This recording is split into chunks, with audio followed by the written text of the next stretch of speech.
The kitchen smelled like burnt coffee and broken promises. Mom sat across from me at our scratched dining table, her hands wrapped around her favorite mug, the one that said "World's Best Mom" in fading letters. I'd given it to her when I was 7, back when I still believed the words. "Sophia, we need to talk about college." Her voice had that careful quality I'd learned to dread over the past 5 years, ever since she married Greg. I set down my SAT prep book, stomach already churning. "What about it?" "I sent in my applications last month, just waiting to hear back now." "Yes, about that." She couldn't meet my eyes, focusing instead on the coffee stains marking the table like tiny brown continents. "There's been a change in plans regarding your college fund." The college fund, the one Dad had started when I was born, that Mom had faithfully added to even after he died, the one that was supposed to be sacred, untouchable, my ticket to a future that didn't depend on anyone else's choices. "What kind of change?" My voice sounded strange, distant, like it belonged to someone else. "Jake needs it more than you do." The words tumbled out in a rush. He struggled so much, and this is his last chance to turn things around. Greg found a program, a special automotive technical school that could really help him. Jake, my 22-year-old stepbrother who dropped out of community college twice, wrecked 3 cars, and currently spent his days gaming in the basement, that Jake needed my college fund. "You gave him my money?" I whispered. "It's not your money, Sophia, it's family money, and family helps family." She finally looked up, her eyes bright with defensive tears. "You're smart, you'll get scholarships. Jake doesn't have those options. Scholarships don't cover everything, Mom. That fund has $80,000, $80,000 that Dad left for MY education. Your father would understand," she said firmly, and that's when I knew this wasn't a discussion. The decision was already made. The money was probably already gone. He'd want us to help Jake. Family means sacrifice. When has Jake ever sacrificed anything for this family? I couldn't keep the bitterness out of my voice. When has Greg? When have they ever? Enough. Mom slammed her mug down, coffee sloshing onto my SAT book. "I won't have you talking about them that way. Greg has been nothing but generous, letting us live here. In our house." The words exploded out of me. The house Dad bought. The house she nearly lost until Dad's life insurance. "Sophia Marie." She stood abruptly, chair scraping against the floor. "You're being selfish. I've made my decision. Jake starts his program next month. You'll have to find another way." Find another way, like it was that simple. Like I hadn't spent 4 years killing myself with AP classes and extracurriculars, building the perfect resume for the Ivy League dreams I'd shared with Dad before the cancer took him. "Does Greg know you took the money?" I asked quietly. Something flickered across her face. "Greg and I make decisions together. He agrees that Jake needs this opportunity." Of course he did. Greg, who drove a new truck while Mom's car wheezed and rattled. Greg, who had beer money but never seemed to have grocery money. Greg, who looked at me like I was a tenant he couldn't evict rather than his wife's daughter. I stood up slowly, gathering my ruined study materials. "Well, I hope Jake's automotive program is worth it. I hope it's worth telling Dad's daughter that his dreams for her matter less than your husband's failure of a son." "Sophia." But I was already heading to my room, to the sanctuary I'd created with yard sale furniture and clearance curtain panels. The acceptance letters would start coming soon. Harvard, Yale, Stanford, all the places Dad and I had dreamed about during his chemo treatments, when dreaming was all we had left. What would I tell them now? "Sorry, I can't afford your tuition because my mom gave my college fund to my stepbrother who needed a 4th chance at being a functional adult." I sat on my bed, pulling out my phone to scroll through old photos. There was Dad at my science fair, proud as I won 1st place. Dad at my piano recital, filming even though his hands shook from the treatment. Dad in the hospital bed, still making me promise to reach for the stars. "I promise, Daddy," I whispered to the photo. "I'll find another way." That's when I remembered something. A comment Dad had made near the end, when the morphine made him ramble. Something about making sure I was really taken care of and backup plans and "when you turn 18. My 18th birthday was next week. I spent the night searching through Dad's old papers, the ones Mom had boxed up and stuck in the attic because Greg wanted the office space. Most of it was standard tax returns, medical records, the will that left everything to Mom, but tucked inside his college diploma folder, I found a business card, Marcus Thompson, Fiduciary Trust Services. My hand shook as I dialed the number the next morning, while Mom and Greg were at work and Jake was still unconscious in the basement. "Thompson Trust Services, how may I help you?" Hi, my name is Sophia Chen. I think my father, David Chen, Might have had an account with you? There was a pause. Then, Miss Chen, we've been waiting for your call. Your father set up specific instructions for us to contact you on your 18th birthday, but you've saved us the trouble. When can you come in? 3 days later, I sat in Mr. Thompson's office, staring at numbers that didn't make sense. Your father established this trust when you were 5, Mr. Thompson explained, sliding documents across his polished desk. He funded it with his patents from his engineering work, structured to grow tax-free. He was very specific about the conditions. Conditions? The trust becomes accessible to you on your 18th birthday, but only you. Your mother has no claim to it, no knowledge of it. Your father was concerned about future financial influences. Future financial influences. Like Greg, Dad had seen this coming, even then. How much? I asked, though I could see the number. I just couldn't believe it. As of today, the trust contains approximately $480,000, more than enough for any college education you choose to pursue. $480,000. Dad had saved almost $500,000 for me, hidden it away where Mom's new family couldn't touch it. He also left you this, Mr. Thompson handed me a sealed envelope with my name in Dad's careful handwriting. I opened it with trembling fingers. My dearest Sophia. If you're reading this, then you're 18 and hopefully heading to college. I'm sorry I couldn't be there to see it. I'm even sorrier if your mother has made choices that hurt your dreams. I know your mom. I love her, but I also know she sees the best in people, even when it blinds her to reality. This money is yours alone. Use it to build the life we dreamed about during those long hospital nights. Remember, you don't owe anyone your future, not even family, especially not family that doesn't value you. Reach for the stars, my brilliant girl. All my love. Dad.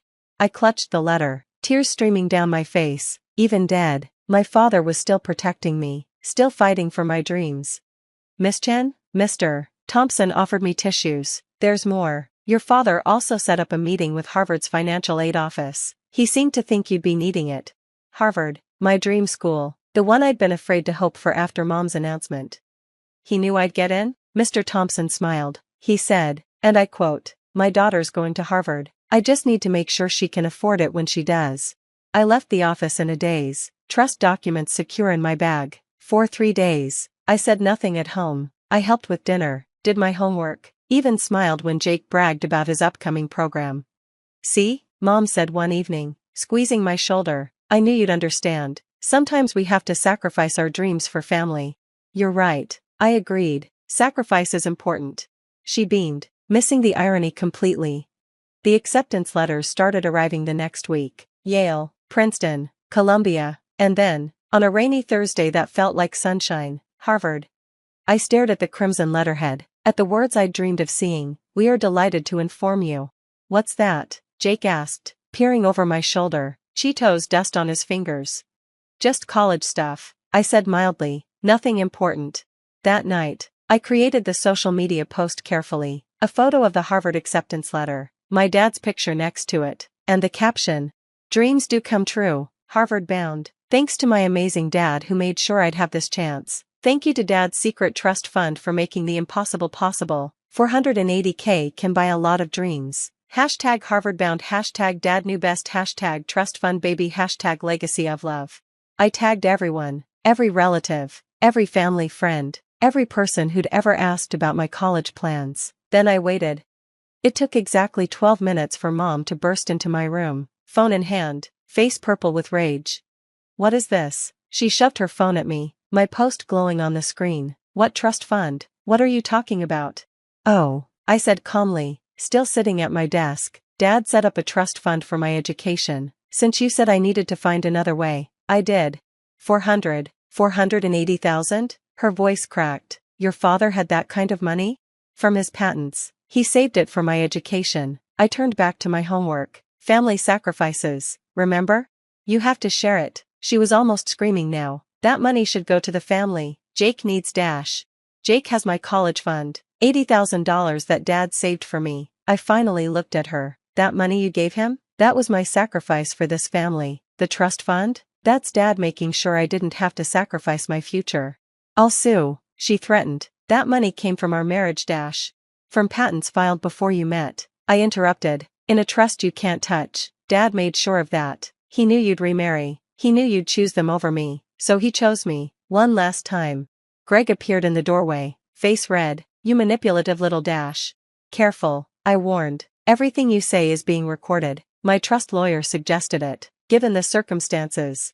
Mom sank onto my bed, tears streaming. How could you do this to us? We're your family. Jake is your family, I corrected. Greg is your family. I'm just the kid whose college fund you stole. But don't worry, I'll be gone soon. Harvard starts in the fall. Sophia, please, we could use that money. The house needs repairs. Jake's program, Greg's truck payments dash. No. Such a simple word, such a powerful word. One dad had given me permission to say. You're just like your father, she spat. Selfish, thinking you're better than everyone. I hope so, I replied, because Dad would never have given away his daughter's future to impress his new spouse. Dad would never have chosen a stranger over his child. So yes, I hope I'm exactly like him. The next months were ice-cold silence broken only by necessary communication. Mom told everyone I was heartless, selfish, that I was abandoning family in their time of need. She didn't mention the $80,000 she'd already taken. She didn't mention that Jake dropped out of his automotive program after 3 weeks, the money non-refundable. I spent those months working with Mr. Thompson to set up my finances, planning my future, and visiting Dad's grave. You knew, didn't you? I asked the headstone. You knew she'd choose them. The wind rustled the flowers I'd brought, birds of paradise, his favorite. It felt like an answer. Moving day came in August. I'd hired movers myself, paid for storage for the things I couldn't take to campus. Mom stood in the doorway, arms crossed, while Greg and Jake watched TV, pretending I wasn't leaving forever. I hope you're happy, she said, breaking up this family for money. I'm not breaking up anything, I replied, carrying the last box to the truck. I'm just refusing to be broken by it. When you fail out there, don't come crying to us, Greg called from the couch. That money won't last forever. I paused at the door, looking back one last time at the house Dad bought, where his dreams lived in the walls and his absence echoed in every room. Actually, I said, it will. Dad made sure of that. He knew something you never figured out, that investing in my future was the best investment he could make. Enjoy the $80,000. It's all you'll ever get from me. I left them there, Mom with her choices, Greg with his greed, Jake with his wasted opportunities. The trust paid for Harvard, for grad school, for the startup I'd launch with my roommate. It paid for the life Dad and I had dreamed of during those terrible, beautiful last days. Mom tried to reconcile years later, after Greg left her for someone younger, after Jake's third arrest, after she realized that choosing them had cost her everything. She showed up at my college graduation, thin and older and full of regret. I'm sorry, she said, I should have chosen you. Yes, I agreed, you should have. Can you forgive me? I thought about Dad, about trust funds and backup plans and love that protects even from beyond the grave. I can forgive you, I said finally, but I can't forget that when I needed you most, you gave away my future for people who didn't even stay. Dad knew you would, that's why he made sure I didn't need you to choose me. He already had. She cried then, understanding finally what she'd lost, not just money or a daughter's love, but the chance to be the parent Dad had been, the one who put their child first, always, even after death. I graduated summa cum laude, spoke at commencement, started a company that helped other students find hidden scholarships and resources. Every success was a conversation with Dad, a promise kept, a dream realized. The trust fund didn't just pay for college, it paid for freedom from people who saw my future as their piggy bank. It paid for the ability to say no. It paid for the life I built on my own terms, with my father's ghost as my guide and his foresight as my foundation. Jake still posts about the unfairness of it all, how his stepsister hoarded family money. Mom still tells people I chose money over family. Greg found another single mother to leech off of, another college fund to eye hungrily. And me? I'm living proof that sometimes the best gift a parent can give their child isn't just money, it's the foresight to protect them from the people they'll have to trust you with.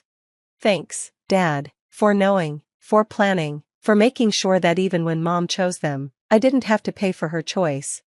$480,000, that's what my dreams were worth to him. Priceless, that's what his protection was worth to me. The call came at 3 a.m., jolting me from a dreamless sleep. My father's voice cracked with desperation, something I'd never heard from him before. Lillian, we need your help. I'm Lillian, and for the past decade, My family has treated me like the black sheep who threw away her potential by choosing to work with cars instead of pursuing a respectable career. Now, here was my father, the same man who once told me I was embarrassing the family name by playing mechanic, begging for my assistance. What happened? I asked, already knowing this had something to do with my perfect brother Bentley. It's complicated, Dad stammered. Can you come over? First thing in the morning? I glanced at the framed photo on my nightstand. Me at 18, covered in grease, standing proudly next to my first restored Mustang. Mom had refused to display it in their house, calling it unladylike. I have a business to run, I replied, letting the silence stretch uncomfortably. 3 businesses, actually. Remember those grease monkey shops you were so ashamed of? Please, sweetheart. Your mother, she's not handling this well. I sat up, running my fingers through my hair. I'll be there at 7, before my first shift starts. The drive to my parents' mansion in my restored '69 Chevelle felt surreal. I'd bought this car as a wreck for $500 5 years ago. Now it was worth north of 60 grand. Not that my family would ever appreciate that kind of transformation. Zuriel called while I was en route. Boss lady, you're not going to believe what I just heard through the grapevine about Bentley's startup. Save it. I cut in. I'm heading to my parents now. Pretty sure I'm about to hear the whole story. Want backup? I can be there in 20. Thanks, Z, but I need to handle this solo. The gates to the estate opened automatically. At least they hadn't cut power to those yet. Mom was waiting at the door in her silk robe, her perfectly maintained facade cracking around the edges. Lillian? She said stiffly. You came. You sound surprised. I stepped past her into the marble foyer, my work boots echoing against the floor. Where's the golden child? Your brother is in the study with your father. Her voice wavered. Try to be kind. I almost laughed. Like you all were to me? The study door was open. Dad sat behind his massive desk, looking 10 years older than when I'd last seen him at Christmas. Bentley paced by the window, still wearing yesterday's rumpled suit. Well? I crossed my arms, leaning against the doorframe. I've got a staff meeting at 8, so let's make this quick. Your brother's company, Dad began. Failed spectacularly? I finished. Yeah, I figured. The tech bubble's been bursting for months. Bentley whirled around. You don't know anything about it. You fix cars for a living. I run 3 successful businesses that fix cars. I corrected him. And unlike you, I actually understand profit margins and sustainable growth. Enough. Dad slammed his hand on the desk. Lillian, please, this isn't just about Bentley's company. He invested everything. Our retirement fund, the house equity. My stomach dropped. How much? All of it, Bentley whispered. And then some. The room spun slightly. I'd expected bad, but this? You let him gamble away your entire fortune? After all that talk about responsible business practices? Mom appeared behind me, wringing her hands. We trusted him. He has an MBA from Harvard. Yes, you've only mentioned it about 1,000 times. I turned back to Dad. So what exactly do you want from your disappointment daughter? The one you said would never amount to anything? The silence was deafening. Finally, Dad spoke, his voice barely audible. We need money, Lillian. A loan. Just until we can sort this out. I pulled out my phone, checking the time. 7:23 a.m. In 37 minutes, I'd be starting another productive day at my embarrassing business, while my Harvard-educated brother had just destroyed our family's legacy. I'll think about it, I said, already heading for the door. But first, I want to hear exactly how this happened. Every detail. And Bentley? I paused, meeting his bloodshot eyes. You might want to change out of that suit. Where you're going, it'll just get in the way. I spent the morning at my flagship garage trying to focus on work while my phone buzzed with desperate texts from my family. Casey, my head mechanic, noticed something was off when I fumbled a basic oil change. Earth to Lillian, he said, sliding out from under a Porsche. That's the 3rd time you've checked the dipstick. What's going on? I wiped my hands on my coveralls. Remember how I always said my brother would crash and burn someday? Yeah? Well, he just took the whole family fortune down with him. Casey whistled low. Damn. That's why your phone's been blowing up? Yep.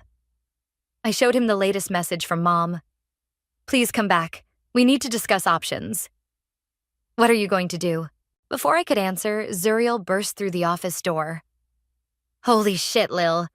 I just got the full scoop on Bentley's mess. He didn't just lose the family money.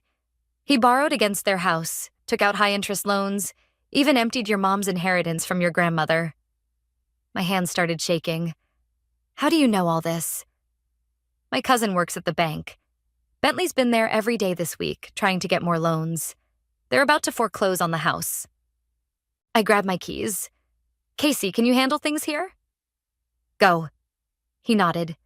Just don't let them manipulate you, okay? The mansion looked different in the afternoon light, less imposing, more vulnerable. This time, Bentley opened the door, his Harvard swagger replaced by dark circles under his eyes. They're in the living room, he mumbled, going through the paperwork. I found my parents surrounded by stacks of documents, Mom openly crying as Dad highlighted numbers in red. Show me everything, I demanded, holding out my hand. Dad passed me a folder. It's bad, Lillian. Bad was an understatement. Bentley had burned through millions in just 18 months. The tech startup, some ridiculous app for trading digital art, had never even launched properly. The house goes up for auction next month, Mom whispered. We'll have nowhere to go. You could have stopped him, I said, my voice tight. All those times I came to you for startup capital for my first garage, you said I was irresponsible, that I needed a real business plan, but you just handed everything over to him?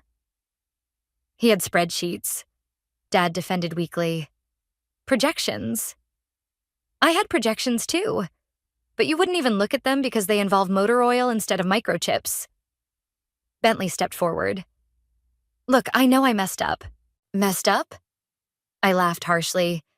You destroyed everything our family built over 3 generations. And for what? So you could play tech entrepreneur? I was trying to innovate. No, you were trying to get rich quick. Meanwhile, I built my business the hard way. One garage at a time, one satisfied customer at a time. Mom dabbed at her eyes with a monogrammed handkerchief. Please, Lillian, we know you've done well for yourself. If you could just help us with the mortgage, why should I? The words came out before I could stop them. When I needed help, you all turned your backs on me, called my dream worthless. We were wrong, Dad said quietly. Is that what you want to hear? We were wrong about you, and we were wrong about Bentley. I stood up, pacing the room. Through the window, I could see my Chevelle parked next to Bentley's leased Tesla, which would probably be repossessed any day now. The house is worth what? $4 million? I asked. 4.2, Dad confirmed. But with the loans against it. And the total debt? Mom's hands trembled as she checked a spreadsheet. Just over $6 million. I let out a low whistle. That's a lot of oil changes. We know it's too much to ask, Dad started, but I cut him off. Actually, it's not. I pulled out my phone, checking my business accounts. I could cover it, but I won't, not without conditions. The room went silent. Even Bentley stopped his nervous pacing. What conditions? Mom asked.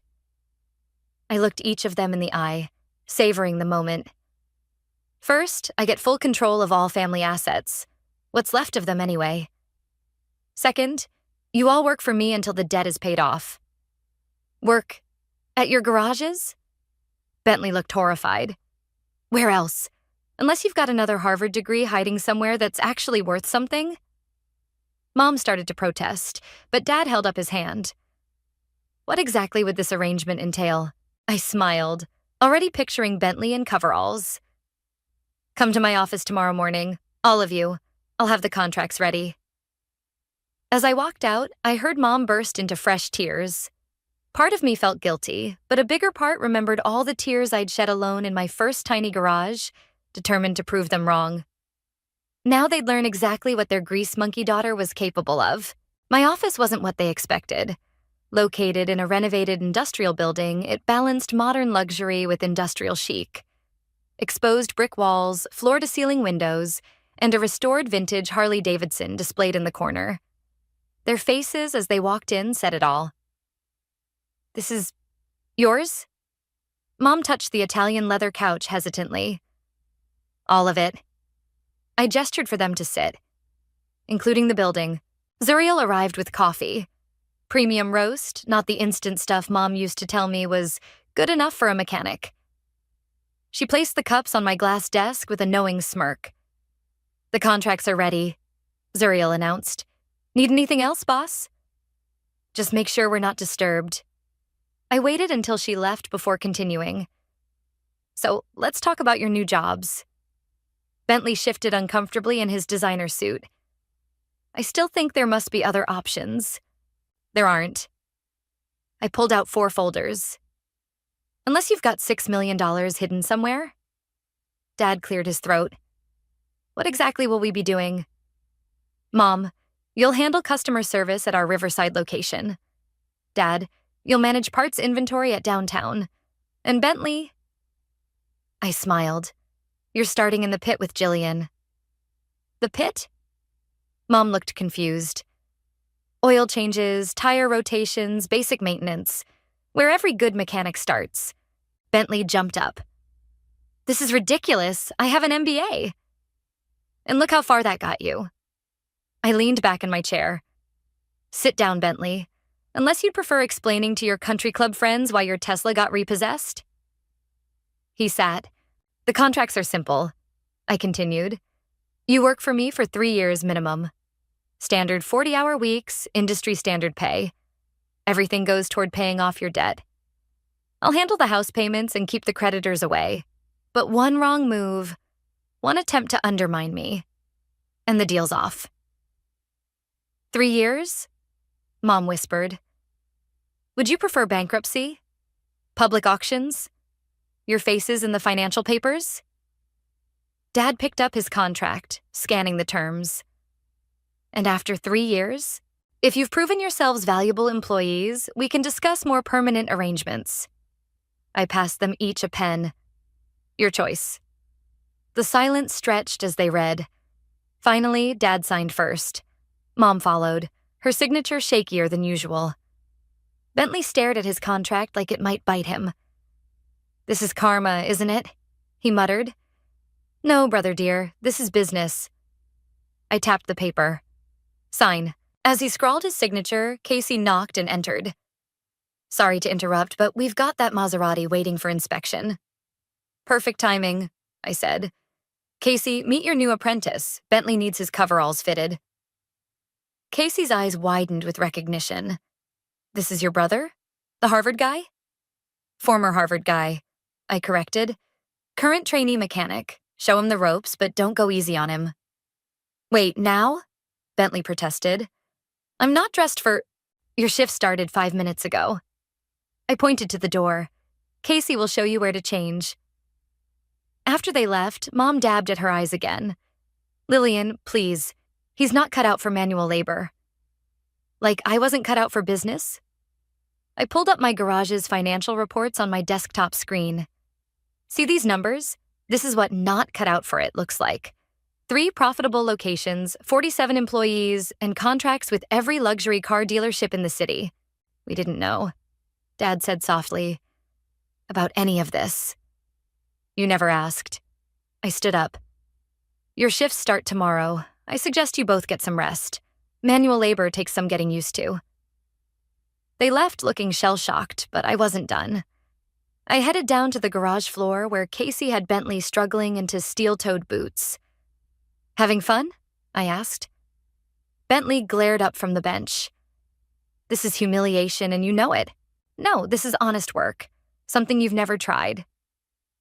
I picked up a basic wrench. "You know what this is?" "Of course I know what a wrench is." "Good, because by the end of today, you'll need to know the name and function of every tool in that box. Jillian will test you." On cue, Jillian rolled out from under a car nearby. Looking forward to it, boss. I left Bentley gaping at his new supervisor, a tattooed woman 10 years his junior, and headed back upstairs. Through my office window, I watched Mom and Dad climb into their Mercedes, probably one of the last times they'd drive it. My phone buzzed with a text from Casey. "Your brother just asked if we have a valet for the customer cars." I smiled, remembering all the times they'd laughed at my career choice. "Let him figure it out," I typed back. "The hard way." Just like I had to. 1 week into their new jobs, and the complaints were already rolling in. I sat in my office reviewing the incident reports with Zuriel. "Your mother made 3 customers cry yesterday," Zuriel said, shuffling through papers. "Apparently, she told Mrs. Anderson her Ferrari was new money gauche and suggested she try a Lexus instead." I rubbed my temples. "And Bentley?" "Failed his tool test for the 3rd time. Jillian says he keeps calling her sweetheart and trying to explain business concepts to her while she's working." A knock interrupted us. Casey entered, looking exhausted. "Your brother just tried to delegate his oil changes to the intern. Again." "Where is he now?" "Hiding in the break room, complaining about his manicure being ruined." I stood up. "Time for a family meeting." I found them all in the break room. Mom still in her pressed pantsuit despite the dress code, Dad actually trying in his new uniform, and Bentley sulking in the corner with grease-stained hands. "Sit down," I ordered. "We need to talk about your performance reviews." "Performance reviews?" Mom looked offended. "We've only been here a week, and it's been a disaster." I pulled out the reports. "Mom, you can't insult customers based on their car choices." "Dad, inventory counts need to be exact, not approximately correct." "And Bentley," I turned to my brother, "Jillian is your supervisor. Her gender and age are irrelevant." "She's barely qualified to—" Bentley started.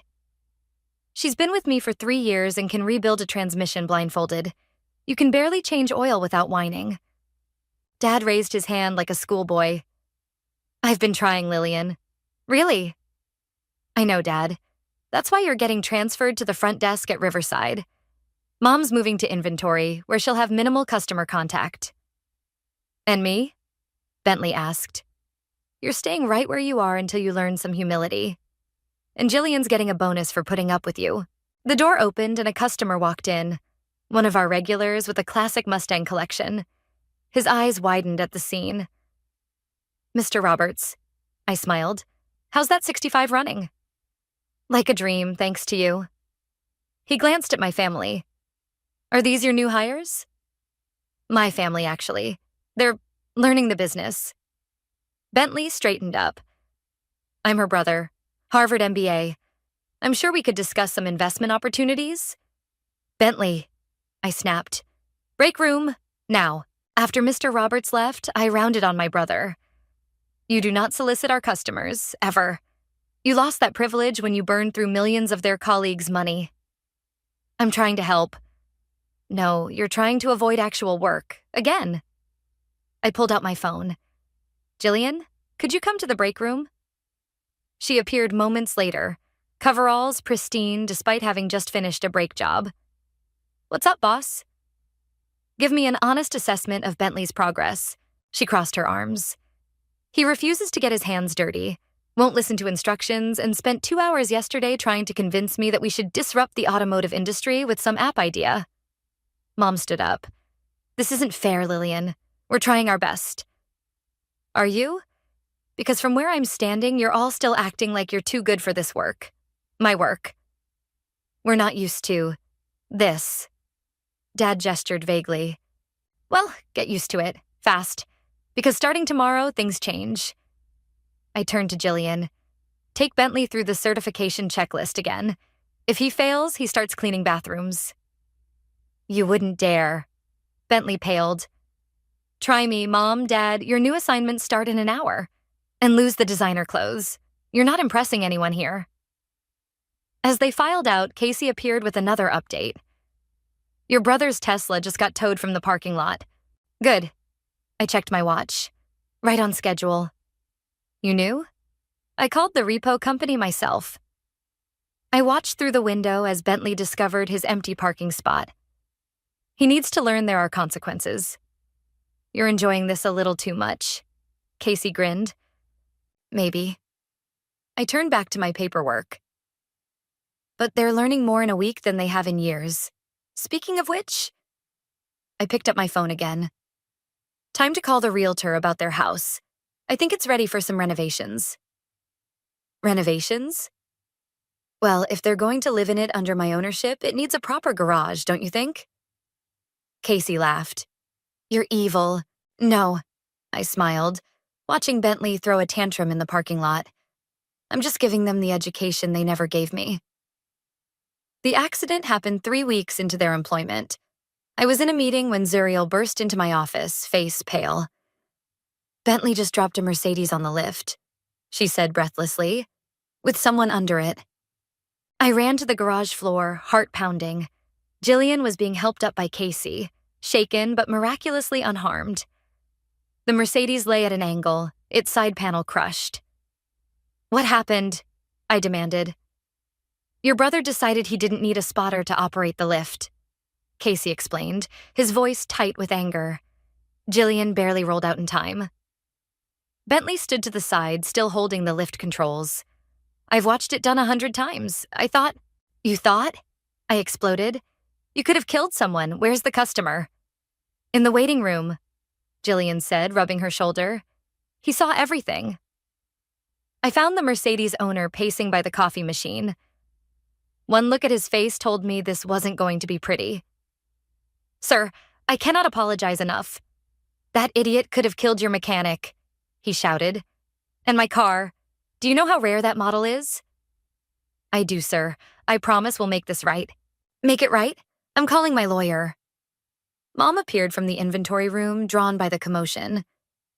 Perhaps I could offer you some coffee while we... Mom, not now. I turned back to the customer. Sir, please come to my office. We'll handle this professionally. 2 hours and one very expensive settlement later, I called a mandatory staff meeting. My family sat in the front row, Bentley still trying to defend himself. It was an honest mistake. Anyone could have... Shut up. I rarely raised my voice, but this was it. This isn't about a mistake. This is about you thinking rules don't apply to you.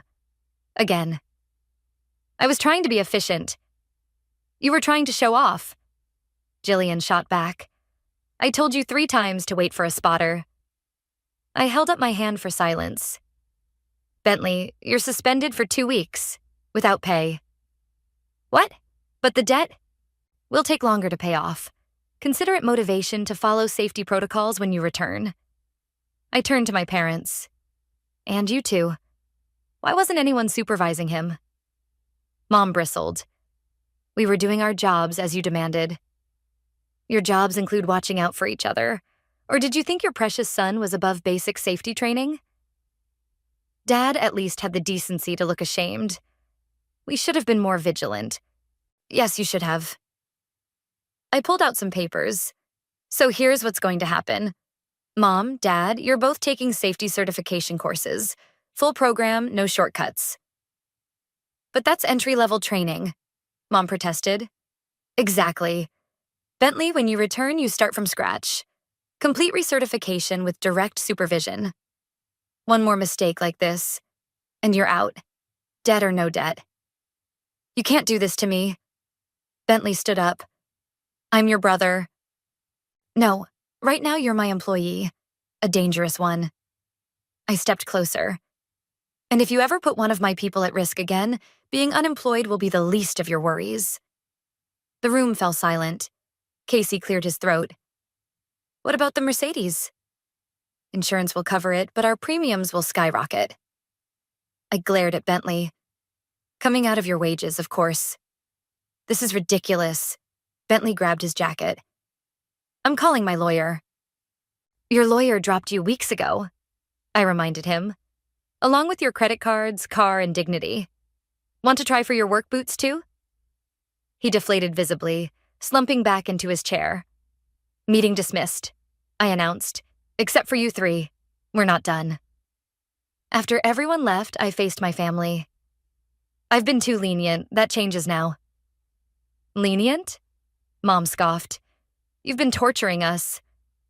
No, I've been teaching you. Clearly not well enough. I pulled up the garage's security footage. Watch this. Watch how close Bentley came to killing someone today because he couldn't follow simple instructions. They watched in silence as the Mercedes tilted dangerously on screen, Jillian rolling away seconds before disaster. This is what happens when you think you're above the rules, I said quietly. Sound familiar, Bentley? Like a certain investment scheme? He wouldn't meet my eyes. From now on, you all report directly to Casey. No shortcuts, no special treatment, no family passes. I headed for the door. And Bentley? Clean out that Mercedes before you leave. By hand. Maybe some manual labor will help you remember why we have safety protocols. Lillian? Dad called as I reached the door. We are trying, you know. I paused, remembering all the times I'd said those same words to them, only to be dismissed. Try harder, I said, and left them sitting there, surrounded by the consequences of their actions. The first sign something was wrong came when our online reviews started tanking. 1-star ratings flooded in, all with similar complaints. Wrong parts installed, overcharged services, rude staff. I knew immediately who was behind it. Look at this, Zuriel said, showing me her tablet. Someone's been posting on local business forums about our fraudulent practices. The writing style seems familiar. I scrolled through the posts. Harvard Business School level vocabulary with prep school entitlement? Has to be Bentley. Want me to trace the IP? No need. I picked up my phone. Casey, where's my brother right now? Computers showing him logged into Terminal 3 in the back office. Said he was studying safety manuals. Check his screen. A minute later, Casey's voice crackled back. Caught him red-handed. He's writing another review as we speak. I stormed down to the back office. Bentley scrambled to close his laptop, but not fast enough. Having fun? I asked, crossing my arms. I was just trying to destroy my business? Again? I grabbed his laptop. Let's see. Unprofessional management more interested in personal vendettas than customer service. Creative. You're running our family name into the ground. No, you did that when you lost $6 million. I'm trying to save it. Mom appeared in the doorway. What's going on? Your son is sabotaging the business that's keeping you all out of bankruptcy. I turned the laptop to show her. Recognize his writing style? She read the screen, face falling. Bentley, how could you? How could I? How could she? He gestured at me wildly. She's humiliating us, making us work like common laborers. As opposed to what? I shot back. White-collar criminals? That's enough. Dad's voice boomed from behind Mom. Both of you. No, it's not enough. I pulled up the review statistics. These posts have already cost us 3 major clients. That's thousands in lost revenue. Revenue that was supposed to pay off your debt. Bentley stood up. Maybe if you'd given me a management position instead of sticking me in the pit. You lost that privilege when you nearly killed Jillian. I slammed the laptop shut. And now this? You're actively trying to destroy the only thing keeping our family afloat? Lillian, Mom stepped forward. Perhaps if we all just took a break? A break? Sure. How about a permanent one? I pulled out my phone. I can call the creditors right now. Let them know you're violating the terms of our agreement. You wouldn't, Dad whispered. Try me. I started dialing. 1 call, and you lose everything. Again. But this time I won't be here to save you. Wait. Mom grabbed my arm. Please, we'll handle this. Handle it? Like you handled his tech startup? His gambling, his... I'm sorry. The words burst from Mom like a dam breaking. Is that what you want to hear? I'm sorry we didn't believe in you. I'm sorry we favored him. I'm sorry for everything. The office went silent. In 15 years, I'd never heard my mother apologize for anything. Mom, Bentley started. No. She turned on him. You've done enough damage. First our savings, now this? She straightened her work uniform. "Lillian, what do you want us to do?" I studied her face, looking for any sign of manipulation. Found none. First, Bentley writes retractions for every fake review. Then he spends the next month detailing cars, by hand, no power tools. I looked at my brother. "Unless you'd prefer explaining to a judge why you violated our agreement?" He slumped in his chair. "Fine." "And you two?" I addressed my parents. "Start acting like actual employees. No more covering for him, no more excuses." Dad nodded slowly. "We understand." "Do you? Because one more incident like this and the deal's off." "I mean it." As they filed out, Casey appeared with a stack of paperwork. "Customer satisfaction surveys from this week. Thought you might want to see these."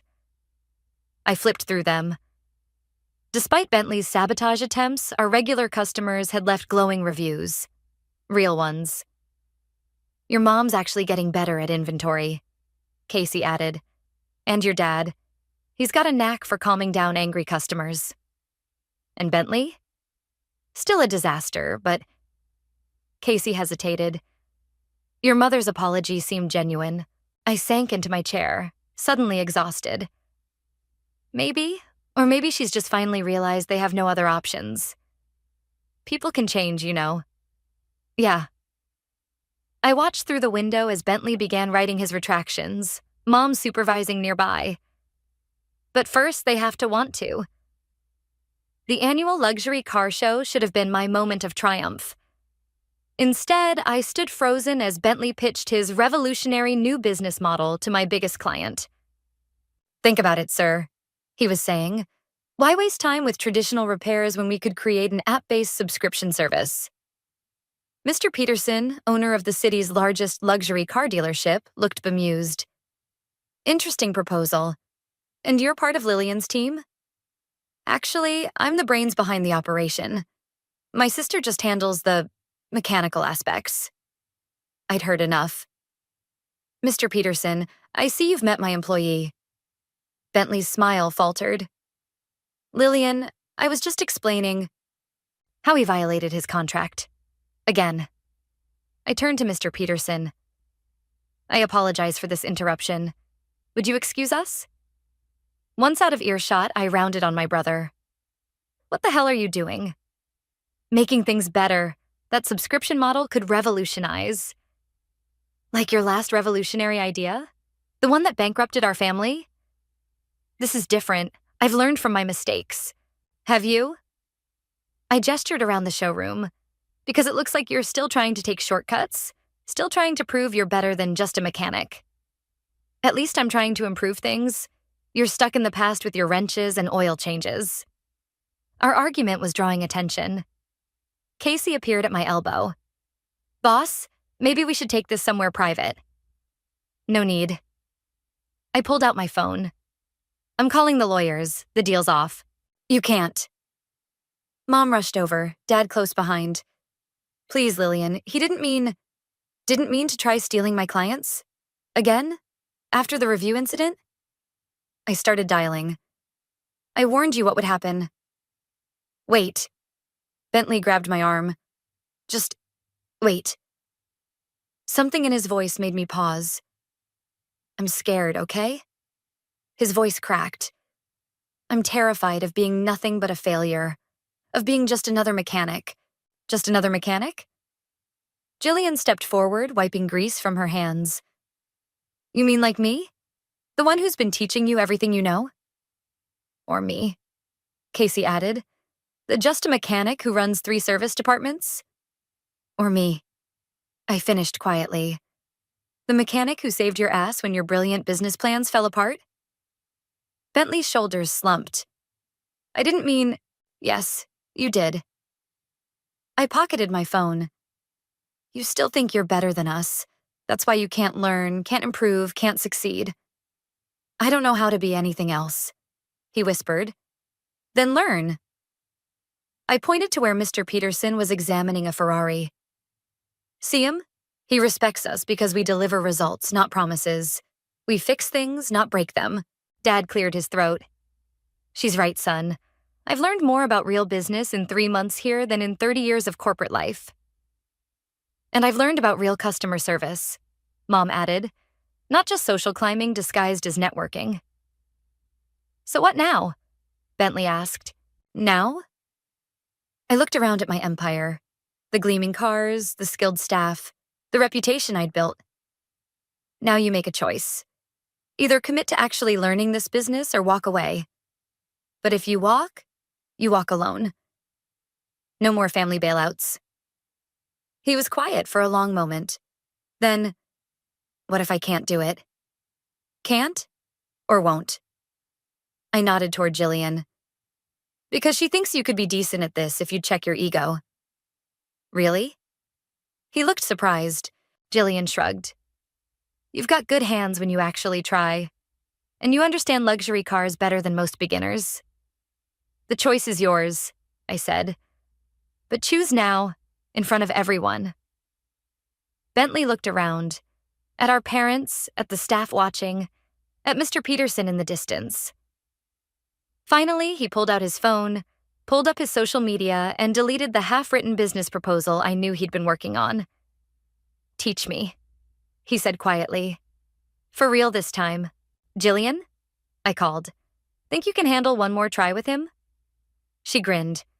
If he promises to leave the Harvard attitude at home. Deal. I turned back to Bentley. But one more scheme, one more shortcut, and you're done. Understood? He nodded. Good. I straightened my jacket. Now, I have a client to smooth things over with. Mom, Dad, back to work. Bentley, Jillian's waiting. As they dispersed, Casey touched my arm. You're giving him another chance? No. I watched Bentley follow Jillian to the service area, his designer shoes finally replaced with proper work boots. I'm giving him what I never got, the chance to earn one. The sound of laughter drew me to the garage floor. Bentley lay under a Porsche, covered in oil, while Jillian coached him through a transmission repair. No, your other left, she teased. Harvard didn't teach spatial awareness? Very funny. He rolled out, grinning despite the grease smeared across his face. But I think I've got it now. Show me, I said, making them both jump. Bentley didn't hesitate. He walked me through the repair step by step, his hands sure and confident on the tools. No shortcuts, no excuses, just solid work. Not bad, I admitted. Almost like you've been paying attention. Had good teachers. He glanced at Jillian. Once I shut up and listened. Mom appeared from the inventory room, tablet in hand. Lillian, the new parts system is showing a discrepancy in the German imports. Show me. She pulled up the spreadsheet, pointing out the error she'd caught. If we adjust the ordering schedule, we could save 15% on shipping. Implementation plan? Already drafted. Your father's running the numbers now. I studied her face. No trace of the entitled woman who'd once refused to set foot in my grease pit. Just a competent employee who'd found her niche. Good work, I said. Both of you. Casey burst in, excitement clear on his face. You need to see this. He led us to the front office where Dad stood with Mr. Peterson and several other clients.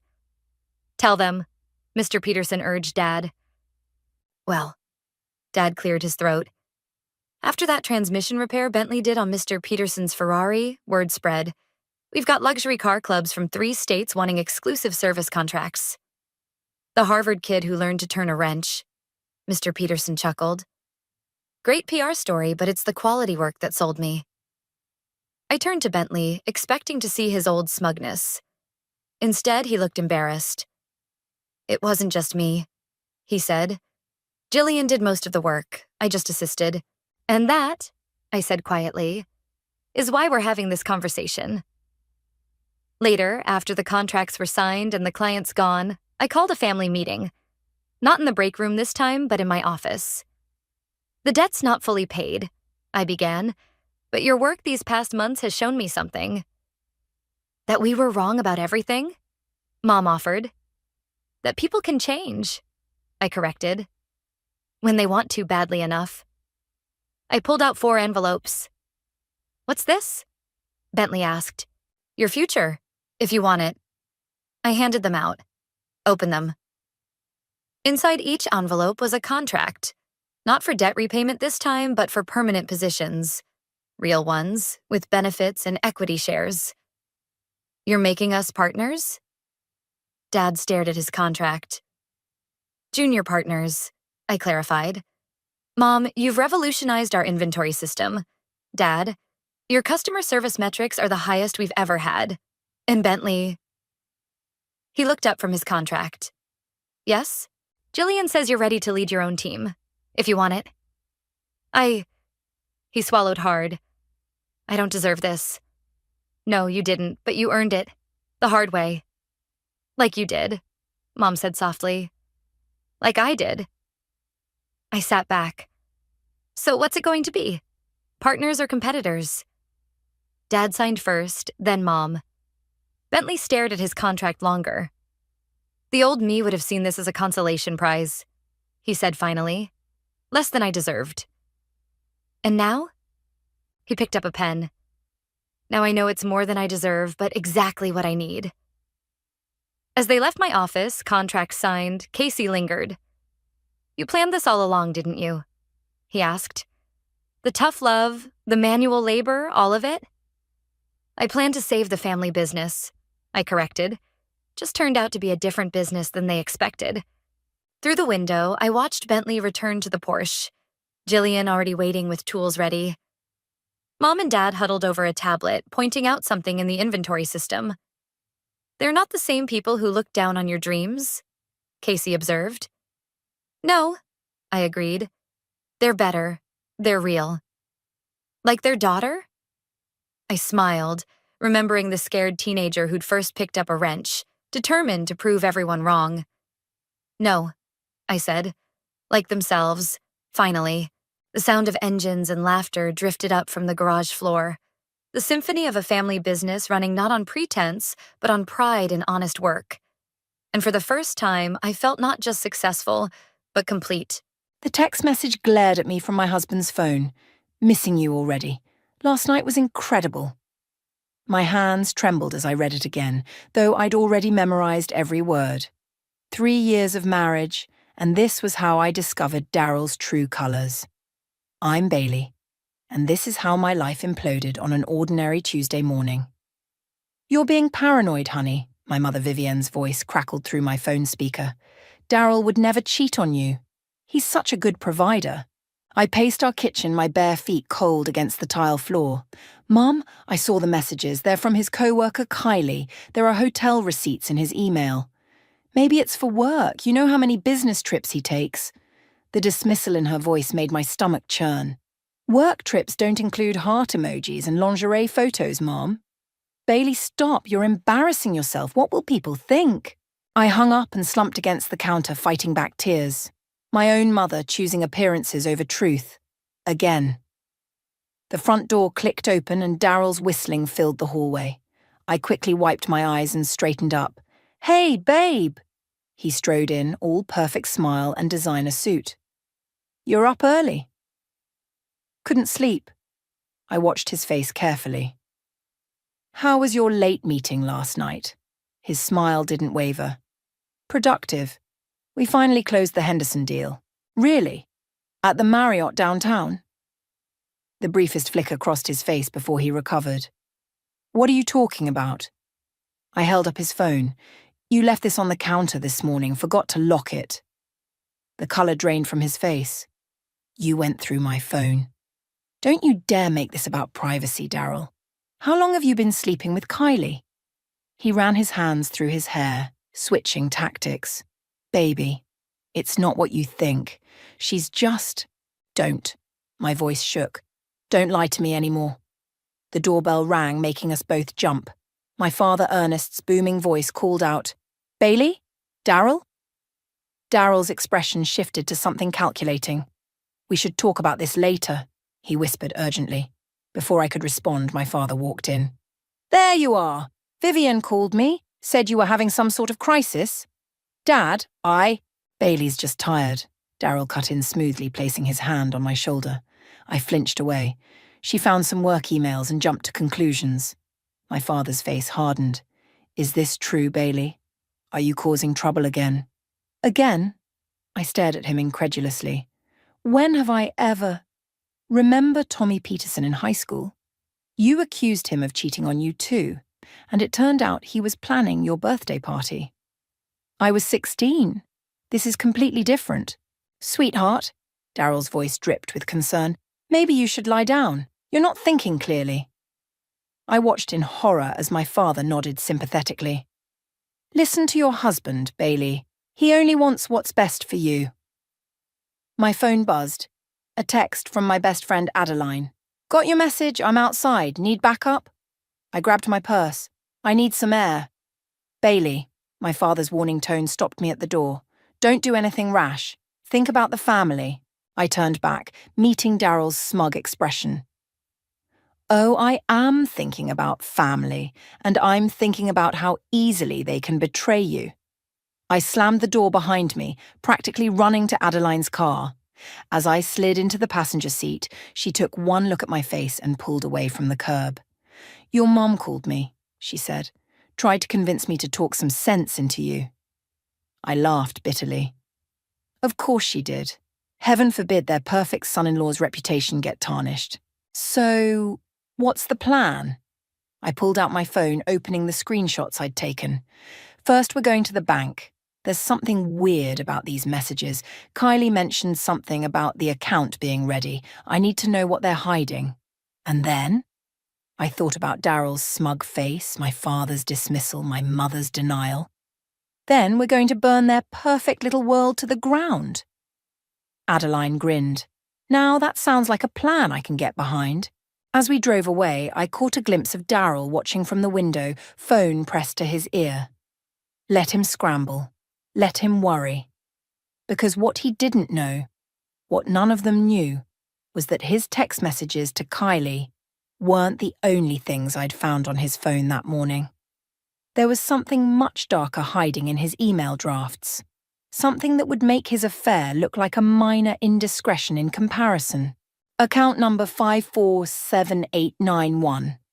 The bank teller frowned at her screen. I'm sorry, but I don't see any joint accounts with that number. It has to be there, I insisted, showing her the screenshot from Daryl's phone. Could you check again? She shook her head. The only accounts I see are your personal checking and the joint household account. Adeline squeezed my arm. Try his name alone. I'm sorry, but I can't access accounts where you're not listed as an owner. Walking out of the third bank that morning, I kicked a trash can in frustration. Dead end. Again. Not necessarily, Adeline said, pulling me toward a coffee shop. Your brother-in-law Aidan works in finance, right? Maybe he knows something. I stopped short. That's actually brilliant. 20 minutes later, we sat across from Aidan in his sleek downtown office. He looked exactly like Daryl, but with kinder eyes and worse fashion sense. Bailey, this is a surprise. He hugged me warmly. Everything okay?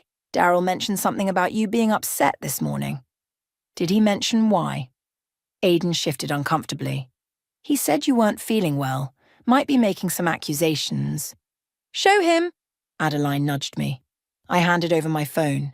Aidan's face darkened as he scrolled through the messages. That son of a... I'm so sorry, Bailey. I need your help, Aidan. There's something weird about their messages. They keep referencing an account, but I can't find it at any local banks. He frowned. Could be offshore. Actually. He trailed off, looking troubled. What? Last month, Daryl asked me about setting up a shell corporation. Said it was for a client. I gave him some basic information, including a contact in the Cayman Islands. My heart raced. Did he use it? I don't know, but...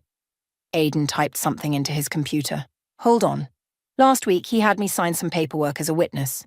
Said it was routine business stuff, but he seemed nervous. Do you have copies? No, but I remember the company name. Blue Harbor Ventures. I wrote it down with shaking hands. Aidan, I need one more favor. Don't tell Daryl about this conversation. He looked between me and the messages again. Count on it. And Bailey. Whatever he's involved in, be careful. Back in Adeline's car, my phone exploded with notifications. 3 missed calls from my mother, 2 from my father, and a text from my brother Seth. "Mom's having a meltdown. What's going on?" "We should call Seth," Adeline suggested. "He's always had your back." I dialed his number. He answered immediately. "Finally! Are you okay?" "Not really. Can you meet us?" 30 minutes later, we sat in a quiet corner of a diner. Seth listened intently as I explained everything, his expression growing darker. "I knew something was off with Daryl lately," he said. "Last month at Dad's birthday, I overheard him arguing with someone on the phone about moving the timeline up." "There's more," I said. "I found something in his email drafts, messages to someone about cleaning money through real estate deals. Seth, I think he's involved in something illegal." "Jesus," Seth ran a hand through his hair. "Have you told Mom and Dad?" "They won't listen. They think I'm making everything up." "Classic Mom and Dad," he scoffed. "Remember when I tried to tell them about catching Dad's business partner embezzling? They didn't believe me until the FBI showed up." My phone buzzed. Daryl again. I declined the call. "What's your next move?" Seth asked. "Blue Harbor Ventures. If Daryl's hiding money, that's where we'll find it." Seth pulled out his laptop. "Let me help. I know some people who—" He stopped mid-sentence, staring at his screen. "Bailey, look at this." He turned the laptop around. On the screen was a news article from 3 years ago. Local real estate developer found dead in apparent suicide. Below was a photo of a man I'd never seen before, but the name made my blood run cold. He was the previous owner of Blue Harbor Ventures. "The article says he was about to be indicted for money laundering," Seth read. "The company was sold shortly after his death. Bailey, the sale date matches when Daryl first started his business trips." My phone buzzed again, this time a text from Daryl. "Coming home late tonight. Business dinner with Aiden." I showed it to Seth, who immediately pulled out his phone and called his wife. "Hey, is Aiden home?" "He is." "Thanks." He hung up, his face grim. "Aiden's been homesick all day. Daryl's lying." "Again," I whispered. "Bailey," Adeline's voice was urgent. "Look who just walked into the diner." Through the window, I saw Kylie getting out of her car, heading for the entrance. She hadn't seen us yet. Seth grabbed our things. "Back door, now." As we slipped out, I caught a glimpse of Kylie answering her phone, her face anxious. Whatever Daryl was involved in, she was deep in it too, and I was getting closer to the truth. Seth's apartment felt like a war room, with laptops open and papers scattered across his dining table. My head spun as memories crashed over me, everything taking on new meaning in light of what we'd discovered. "Remember when you first met Daryl?" Adeline asked, sorting through bank statements. I did. "The charity gala 5 years ago. He'd seemed so genuine, passionate about his real estate development projects, helping low-income communities." "He said all the right things," I muttered. "Played the perfect part." "Look at this," Seth interrupted, pointing at his screen. "Blue Harbor Ventures has purchased 6 properties in the last 2 years. All cash deals." "That's not unusual for real estate," I said. "No, but this is—" "Every property was condemned within months of purchase, then resold at massive profits to shell companies that disappear." My phone lit up with a text from my mother.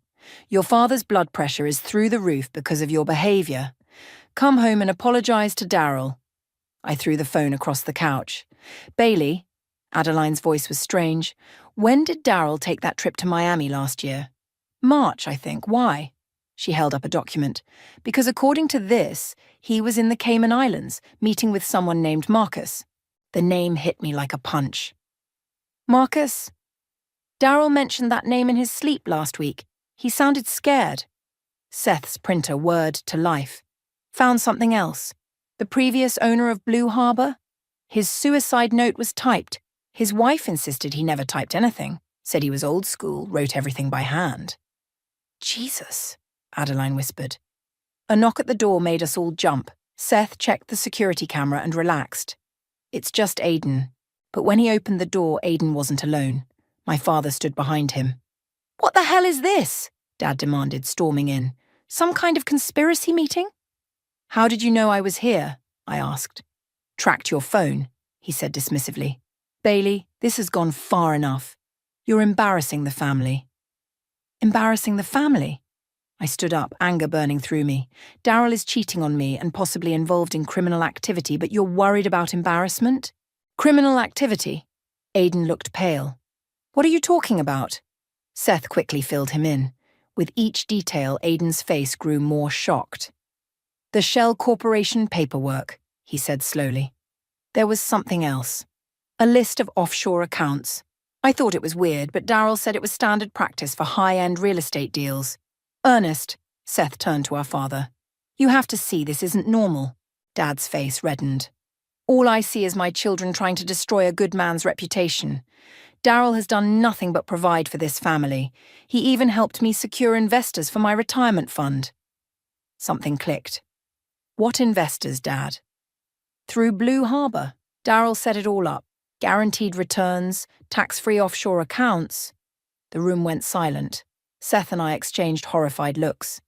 Dad, I said carefully, did you give Daryl money to invest? Of course I did.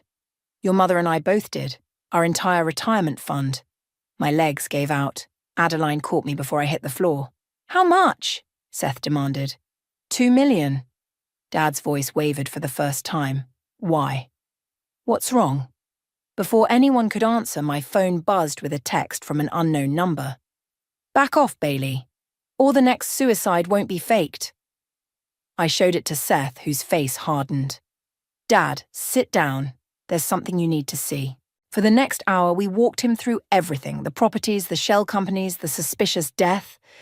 With each revelation, his face grew grayer. This can't be right, he kept saying.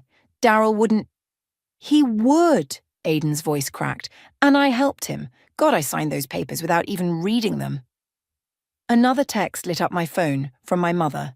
Daryl just came by, says you're spreading vicious lies. How could you do this to us? Mom's retirement fund, I whispered. All their savings. We need to go to the police, Adeline said. No, Seth and Aiden spoke simultaneously. Not yet, Seth continued. If Daryl suspects we're onto him, that money disappears forever. We need proof first. I might know where to get it, Aiden said quietly. There's a property Daryl never lets anyone visit. An old warehouse on the east side. He keeps it off all official records, but I saw the deed once. Then that's our next stop, I said, standing up. Bailey. My father's voice stopped me. He looked suddenly old, defeated. I'm sorry, I should have listened. I squeezed his hand. We're going to fix this, Dad, but first, we need to find out exactly what we're dealing with. What we didn't know then was that the warehouse would change everything and put all our lives in danger. The warehouse loomed before us in the fading daylight, its broken windows like dark, empty eyes. Seth pulled his car around back, killing the engine. Security cameras, Aiden pointed out, but they're fake. Daryl had me order them last year, just empty shells to scare people off. How do we get in? I asked. Service entrance. Aiden led us to a rusty door. I saw him use this once, the code should be. He punched in numbers. The lock clicked. Wait! Seth grabbed my arm. Maybe you should stay in the car. Not a chance. Inside, our flashlights revealed mountains of filing cabinets and stacked boxes. The air smelled of mold and something else, something chemical. Over here, Adeline called out. She stood before a newer-looking door with a keypad. This looks important. Aiden tried the same code. Nothing. Try his birthday, I suggested. No. Wait.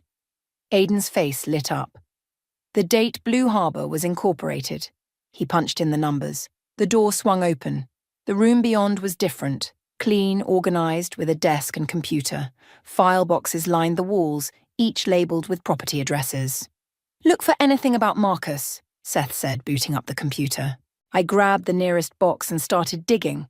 The documents inside made my stomach turn. Fake inspection reports, forged permits, wire transfers to numbered accounts. Guys, Adeline's voice shook. These aren't just property records. They're proof of money laundering. Millions of dollars worth. Found Marcus, Seth announced from the computer. Multiple emails between him and Daryl. They're... Jesus. What? They're discussing how to handle the previous owner of Blue Harbor, the one who supposedly committed suicide. A noise from outside the room made us freeze. Footsteps. Hide! Seth hissed. We scrambled behind filing cabinets just as voices approached. The money needs to move tonight, a woman said. Kylie. It's not that simple, Daryl's voice replied. Bailey's digging. She got to Aiden somehow. Then shut her up. Marcus is getting nervous. He doesn't like loose ends. She's my wife. She's a liability like the last one. My blood ran cold. The last one? That was different, Daryl said. He was going to talk to the FBI. And now your wife is talking to anyone who'll listen. Fix it, Daryl, or Marcus will. Their footsteps retreated. The outer door clicked shut. We emerged from hiding, faces pale. The last one, Adeline whispered. Bailey, you don't think... The previous owner, Seth said grimly. They killed him. My hands shook as I pulled out my phone, ready to call the police. No signal. We need to get out of here, Aiden said. Now. We grabbed what documents we could, but as we reached the outer door, headlights swept across the windows. A car was pulling up. Back door, Seth whispered. We crept through the warehouse, hearts pounding. A door slammed outside. Check everything, an unfamiliar male voice ordered. If they've been here, I want to know. We reached the back door just as footsteps entered the warehouse. Seth eased it open, wincing at the creak. Did you hear that? The voice asked. Run! Seth pushed me forward. We sprinted across the parking lot. A shout behind us, then the crack of a gunshot. Adeline screamed. Split up! Seth yelled. Meet at the safe place. I ran with Aiden toward a fence while Seth and Adeline went the other way. More shots rang out. Up and over. Aiden boosted me onto the fence. I scrambled across, then helped pull him up. We didn't stop running until we reached his car, parked several blocks away. Shaking, I checked my phone. 1 bar of signal. Call Seth, Aiden gasped. The phone rang 4 times before Seth answered. We're okay. We're safe. Meet you there. 20 minutes later, we regrouped at Seth's friend's cabin outside town. As soon as I saw Adeline and Seth, I broke down crying. The documents, Seth pulled crumpled papers from his jacket. We got enough. Bank records, emails, everything. They tried to kill us. Adeline's voice trembled. They actually shot at us. My phone buzzed. Daryl. Where are you? Your mother's worried sick. Another text followed. Come home, Bailey. We can work this out. Then a third. Don't make this harder than it needs to be. Bailey, Seth gripped my shoulders. We need to take this to the FBI. Tonight.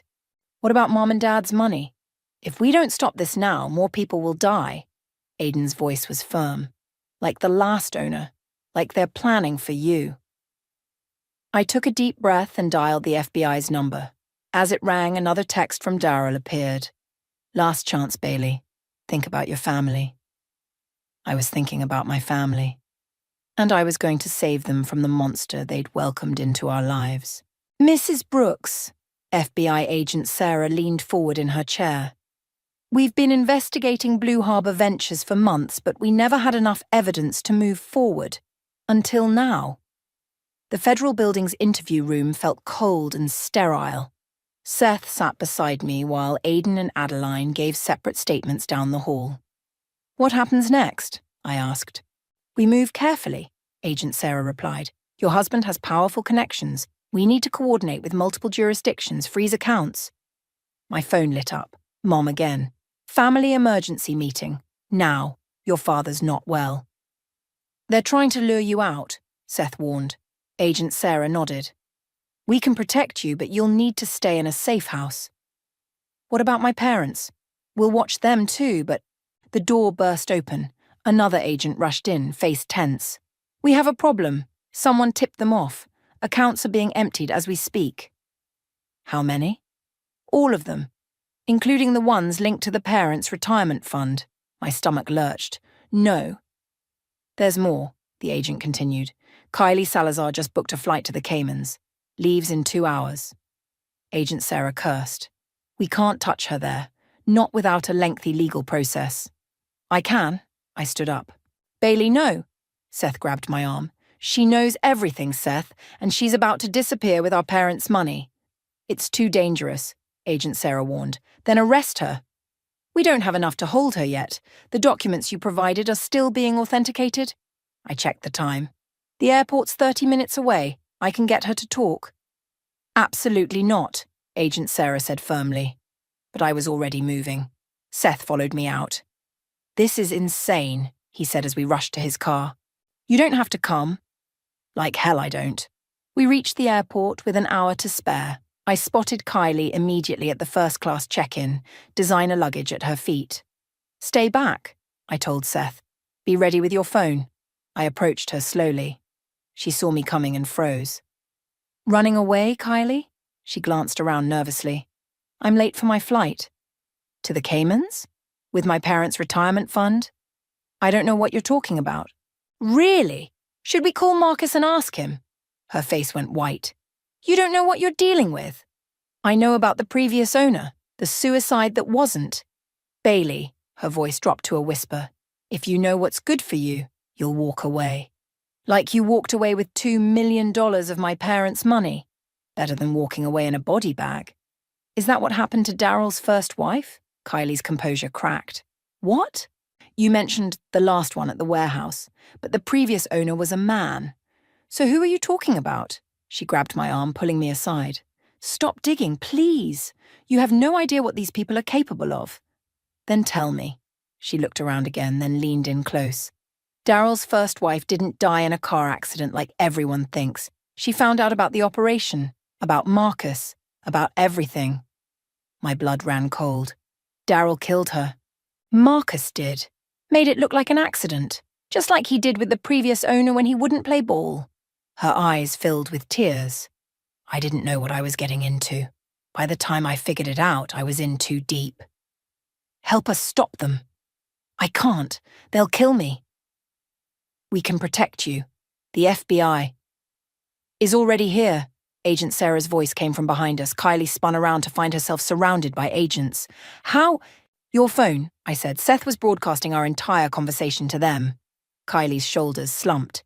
If I talk, I want protection. Already arranged, Agent Sarah said, leading her away. My phone buzzed one last time. Daryl, you've made a terrible mistake. Then another text from an unknown number. Smart girl, but not smart enough. Check on your parents. My heart stopped. I showed Seth the message.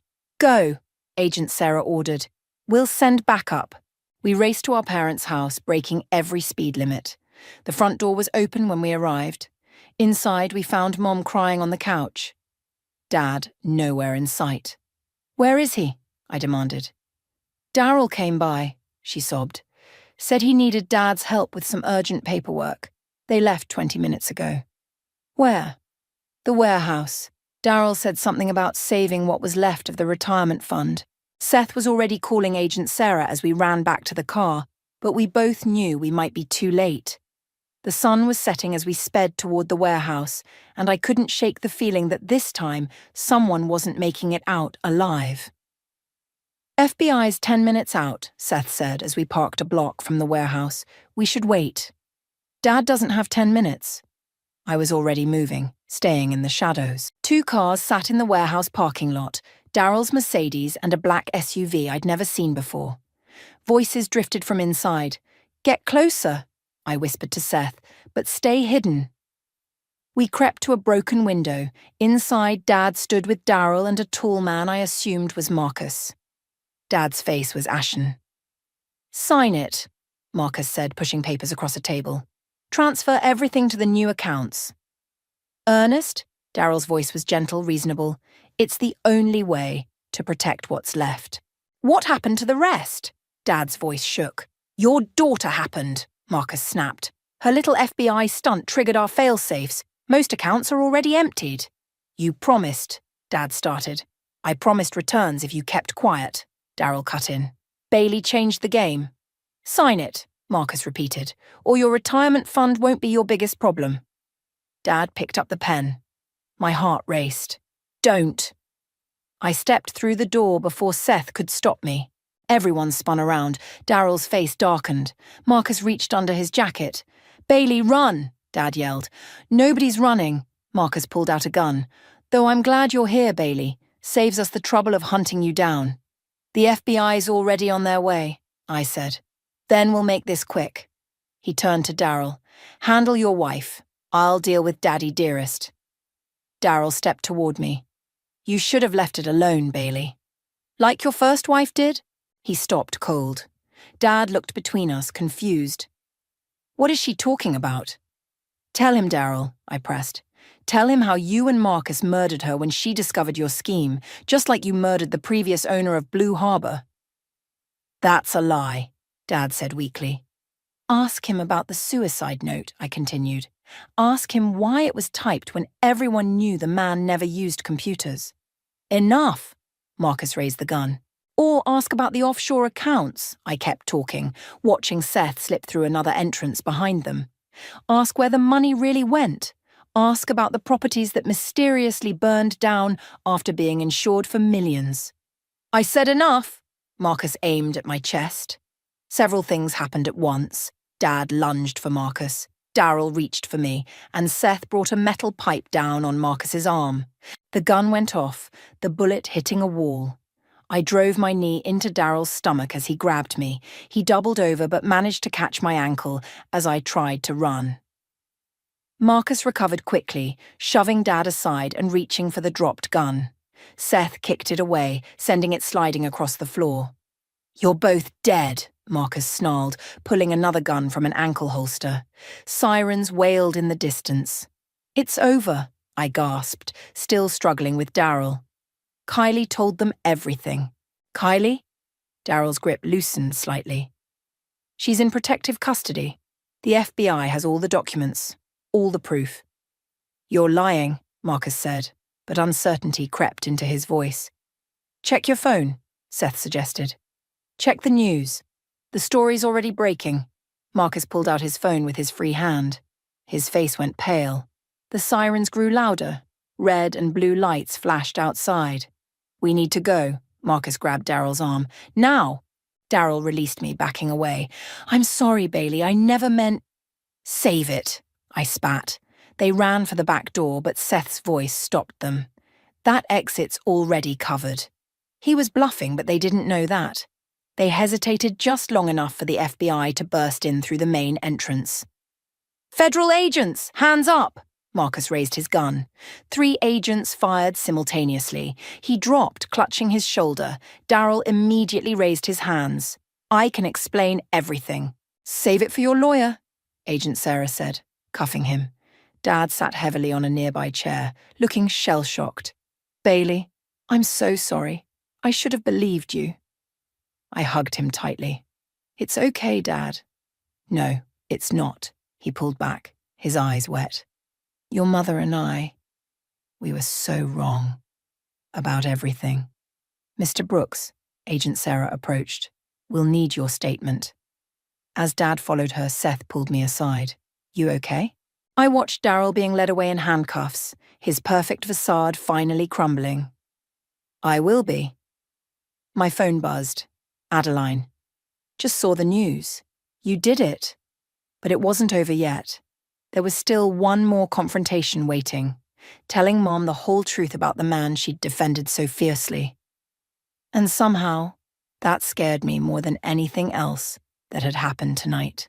The family room felt smaller than I remembered.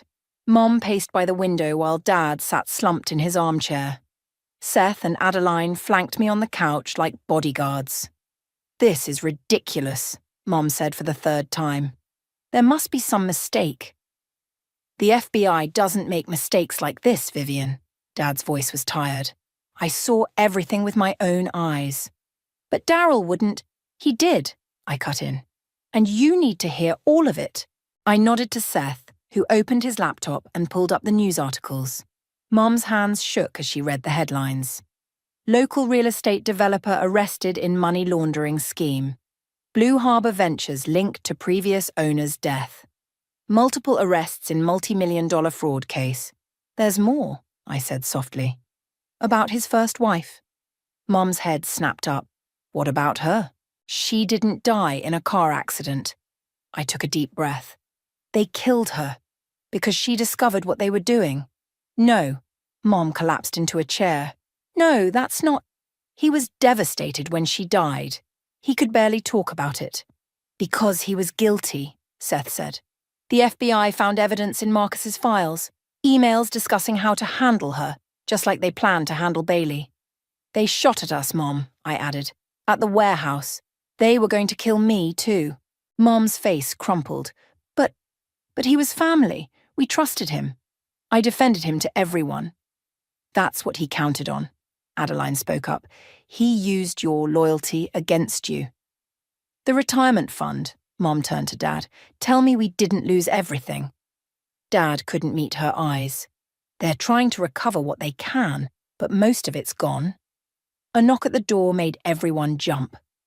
Agent Sarah entered, looking grim. We found something else, she said. Mrs. Brooks, we need to discuss your signature on some documents. My signature?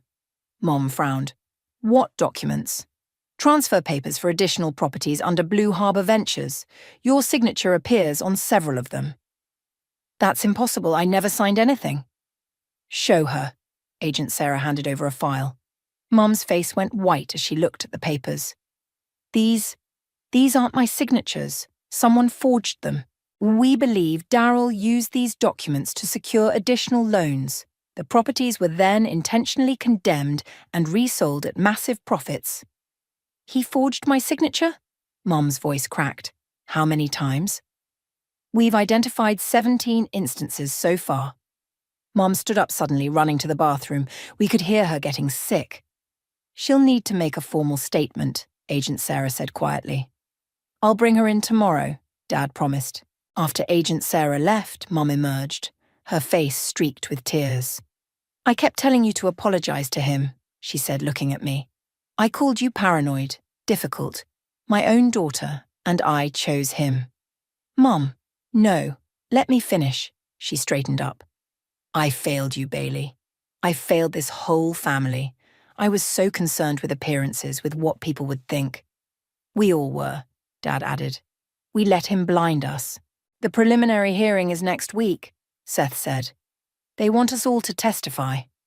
Mom nodded firmly. Good. I want to look him in the eye when I tell the truth. You'll have to face him, Adeline warned. Both of them. Marcus will be there too. I'm not afraid anymore, Mom said. I'm angry. My phone buzzed. A text from Aiden.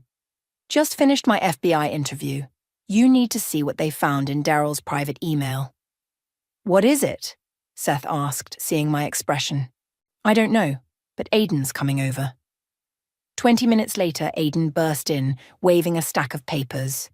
They found emails between Darryl and Marcus going back 5 years, he said. Before he even met Bailey, they planned everything, including how to infiltrate your family. What do you mean? Dad asked. They researched you, all of you. They knew about your retirement fund, your connections in the community. They chose you specifically.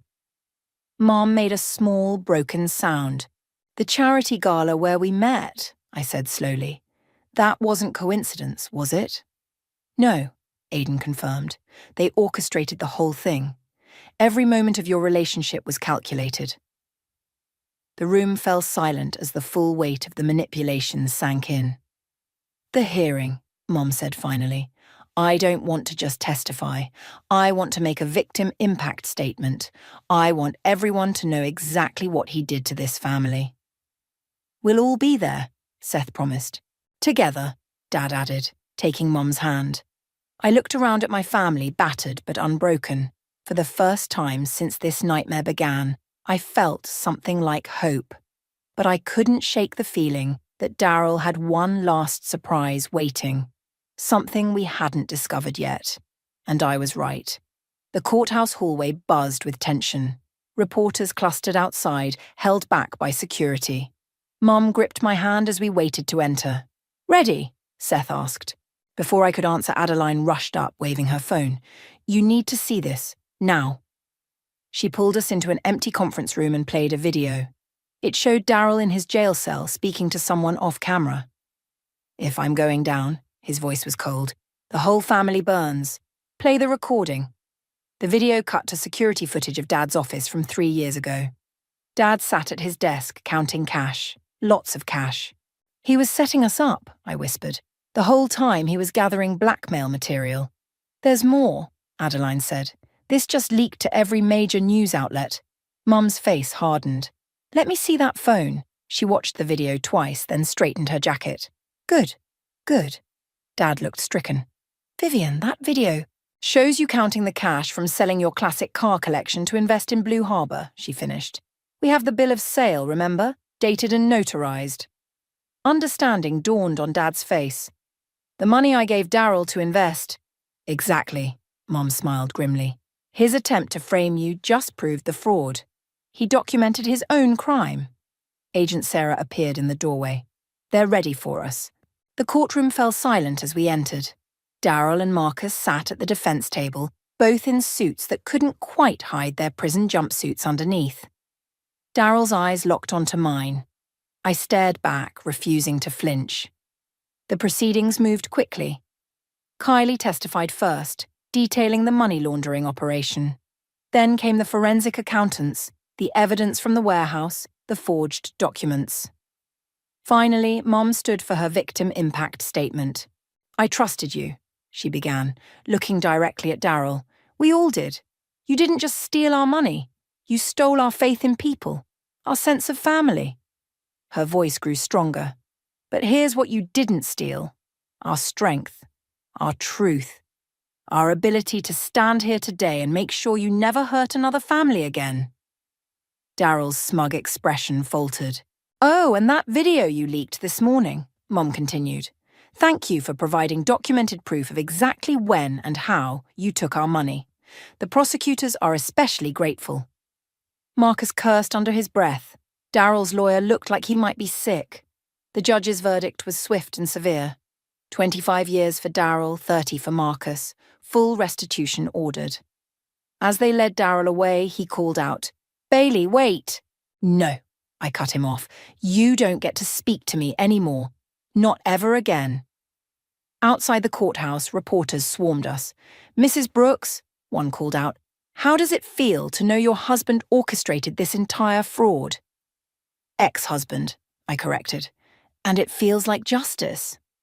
Mr. and Mrs. Brooks, another asked my parents, what about the video released this morning? Dad stepped forward. That video shows me selling my prized possessions to invest in what I thought was my son-in-law's legitimate business. Instead, that money funded his criminal enterprise. But today, justice was served. Back home, we gathered in the family room, the same room where this all started. But everything felt different now. The FBI found most of the money, Seth announced, hanging up his phone. It was hidden in accounts under the names of Darryl's shell companies. They're working on returning it. All of it? Dad asked. Almost. Enough. Mom touched the divorce papers on the coffee table, signed, filed, and finally finished. What now? Now, Adeline said. We celebrate. You all deserve it. First, I picked up my phone. One last thing. I pulled up my social media and typed, to anyone who's ever been gaslit, disbelieved, or manipulated, your truth matters. Stand strong. Justice is possible. Trust yourself. Post it, Mom said softly. I did. The responses flooded in immediately. Messages of support, similar stories, offers of help. A community of strength rising from the ashes of betrayal. Bailey, Dad called from the kitchen. Come see this. On the TV, breaking news showed Marcus being led into another police car. The headline read, New evidence links Blue Harbour suspects to 3 additional deaths. It's really over, I breathed. No, Mom corrected, putting her arm around me. It's just beginning. We're stronger now, wiser. And together, Seth added. My phone buzzed one last time, a message from an unknown number. But this time I didn't feel afraid. I deleted it without reading it. Whatever Darryl had left to say, whatever secrets were still hidden, they didn't matter anymore. We had our truth, our family, and our future. And that was everything. I never thought I'd be grateful for the day my husband left me for my best friend, but life has a way of surprising you. The memory is still crystal clear. Anton's cologne lingering in our bedroom as he packed his bags, while I stood in the doorway, clutching a crumpled receipt I'd found in his jacket pocket, a reservation for 2 at La Maison, our special place. Except this time, it wasn't meant for me. My name is Jacqueline, and this is how I learned to turn betrayal into triumph. Jackie, we need to talk, Anton had said that morning, his voice unusually stern. I should have known something was wrong when he made coffee. He never made coffee. About the receipt, I asked, watching his face pale. Or about the fact that you've been sleeping with Yara? The mug in his hand trembled slightly. How did you find out? Well, when your husband suddenly starts working late every Tuesday and Thursday, and your best friend cancels your weekly lunch dates on the same days, it doesn't take a genius to connect the dots. He set the mug down, coffee sloshing over the rim. I didn't mean for this to happen, I laughed, but it came out more like a sob. Really? You didn't mean to sleep with my best friend? What, did you trip and fall into her bed? Jackie, please. Don't Jackie me. How long? 6 months, he whispered. The truth hit me like a physical blow. 6 months. Half a year of lies, of fake smiles, of Yara hugging me and asking about my marriage while sleeping with my husband behind my back. I'm moving out, Anton said, already heading for the stairs. Yara and we want to be together properly. I followed him upstairs, watching as he methodically packed away 12 years of our marriage into 2 suitcases. Does this make you feel better? I asked. Doing it properly? He paused, holding one of his expensive suits. We never meant to hurt you. That's funny, because it hurts like hell. My phone buzzed. A message from Yara. I'm so sorry. I hope someday you can forgive us both. I threw the phone across the room, watching it crack against the wall. The sound made Anton jump. I'll send someone for the rest of my things, he said, zipping up his bags. The divorce papers will come through my lawyer. As he headed for the door, I called out, Wait. He turned, hope flickering across his face. That watch I gave you for our 10th anniversary, the one you're wearing, take it off. Jackie, take it off. He removed it slowly, placing it on the hallway table. I picked it up, feeling its weight in my hand. You know what the inscription says? Time has only made us stronger. Funny how time actually showed me what a fool I've been. After he left, I sat in my kitchen, staring at the half-drunk coffee he'd abandoned. The house felt enormous and empty, echoing with memories I suddenly couldn't trust. Photos on the walls mocked me. Happy couples, friendly gatherings, Yara as my maid of honor at our wedding. The doorbell rang. Through the peephole, I saw Ruby, my college friend who'd recently moved back to town. I came as soon as I saw your text, she said, wrapping me in a tight hug. What do you need? Ice cream? Wine? An alibi? For the first time that day, I laughed genuinely. All of the above. We sat on my kitchen floor, sharing a bottle of Merlot and a pint of chocolate ice cream. You know what the worst part is? I said, licking my spoon. I built my whole life around them. My best friend and my husband. I don't even know who I am without them. Ruby topped up my wine glass. Then maybe it's time to find out. What do you mean? Remember that idea you had in college? The natural skincare line? You were so passionate about it before Anton convinced you to take that corporate job instead. I blinked, memories flooding back. That was just a dream. Maybe it's time to make it reality, Ruby said, her eyes sparkling. You've got your savings, your business degree, and now you've got nothing holding you back. I stood up suddenly, wobbling slightly from the wine. Walking to my home office, I pulled out an old notebook from the bottom drawer. Inside were formulas, sketches, and plans I'd made years ago. You know what? I said, flipping through the pages, feeling a spark of excitement for the first time in hours. Maybe you're right. Maybe this isn't the end of my story. Ruby raised her glass. To new beginnings. I raised mine in return, a plan already forming in my mind. To rising from the ashes. 3 months after Anton walked out, I stood in my converted garage, surrounded by dozens of small glass bottles and the sweet scent of essential oils. Ruby perched on a stool nearby, typing furiously on her laptop. Phoenix Rise Beauty, because every woman deserves a second chance at radiance, she read aloud. How's that for the tagline? I smiled, carefully measuring drops of rosehip oil into my latest batch. It's perfect, though I'm still not sure about using my personal story as a marketing angle. Trust me, Ruby said, spinning her laptop around. Your story is what makes this authentic. Look at these responses to our test campaign. The screen showed comments from women across the country. Finally, someone who gets it. Love that this brand stands for something real. Where can I pre-order? The doorbell interrupted our discussion. Through the garage window, I spotted a courier with an official-looking envelope. I'll get it, Ruby offered, but I shook my head. No, I need to face whatever this is. The envelope contained divorce papers, but tucked inside was a handwritten note from Anton. I miss you. Can we talk? My hand shook as I walked back to the garage. Ruby took one look at my face and knew.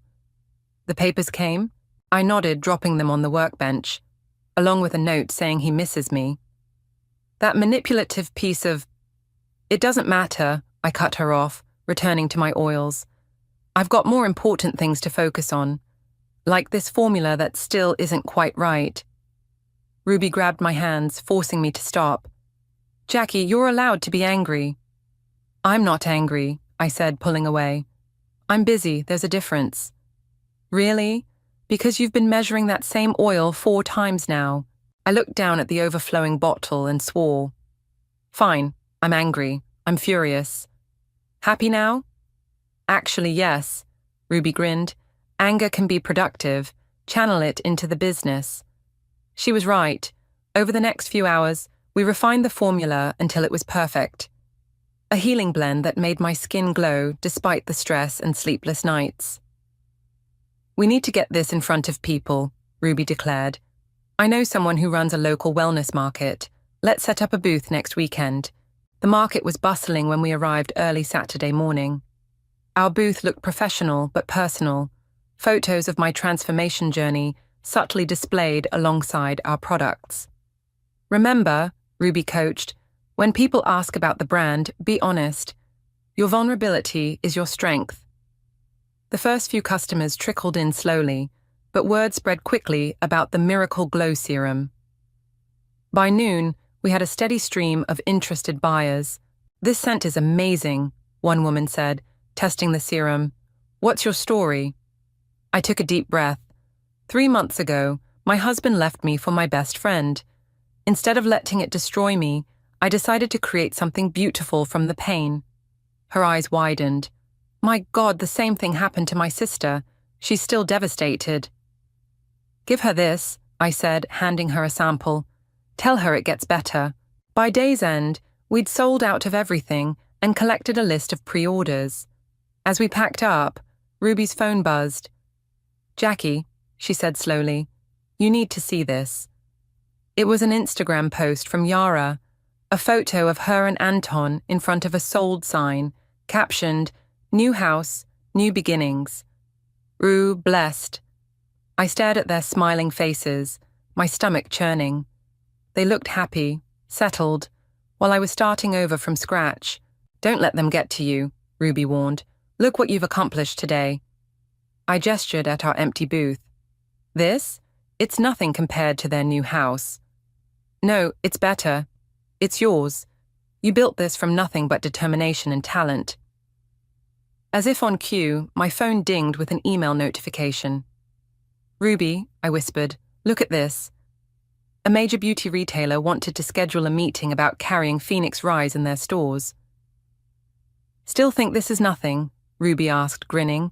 I read the email again, feeling something shift inside me. You know what? You're right. Let them have their house. I'm building an empire. Back home, I finally opened the divorce papers. Instead of feeling devastated, I felt lighter. I signed each page with steady hands, then sealed the envelope. To new beginnings? Ruby asked, pulling out a bottle of champagne. To Phoenix Rise, I corrected, smiling as I heard my phone buzz with another order notification. And to Karma, because she's just getting started. Little did I know how true those words would prove to be. 5 years can change everything. I stood in my office at Phoenix Rise headquarters, watching the sunset paint the city skyline in shades of gold. The view still took my breath away, even after 2 years in this building. "Jackie," Ruby burst through the door, tablet in hand. "Have you seen the numbers from last quarter?" I was just about to. "We've doubled our projections." She thrust the tablet at me. "The new healing cream line is outselling everything else in its category."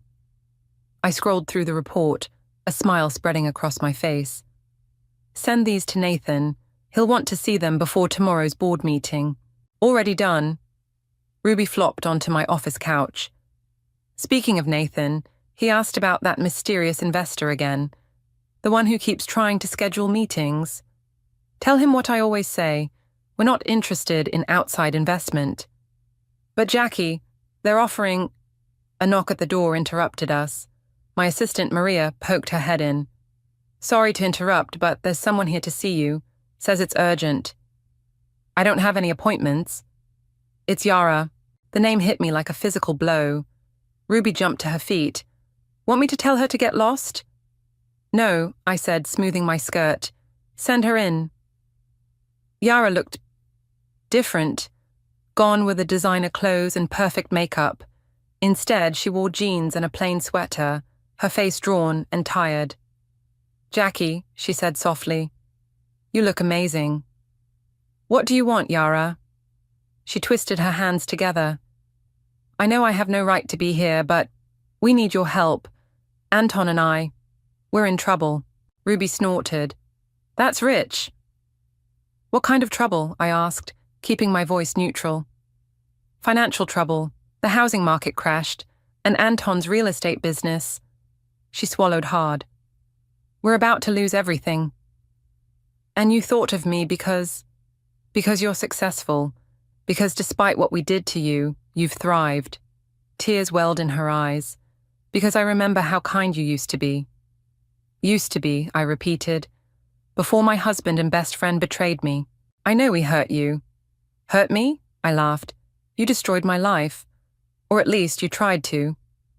"Please," she whispered, "just talk to Anton. He's outside." Of course he was. I walked to my office door and opened it. Sure enough, there he stood, looking older and considerably less polished than the man who'd walked out 5 years ago. "Hello, Jackie," he said. "It's Jacqueline," I corrected. "Only friends call me Jackie." He flinched. "Right, Jacqueline. You've done well for yourself." "I have, no thanks to you." Ruby cleared her throat. "Should I call security?" I considered it for a moment, then had a better idea. "No, let's hear them out." We moved to the conference room where Anton laid out their situation. Bad investments, mounting debt, and a market crash had wiped them out. They were 3 months away from bankruptcy. "We're not asking for a handout," Anton said, "but maybe a partnership. Your brand is growing and I still have contacts." "The contacts that are currently avoiding your calls," I interrupted.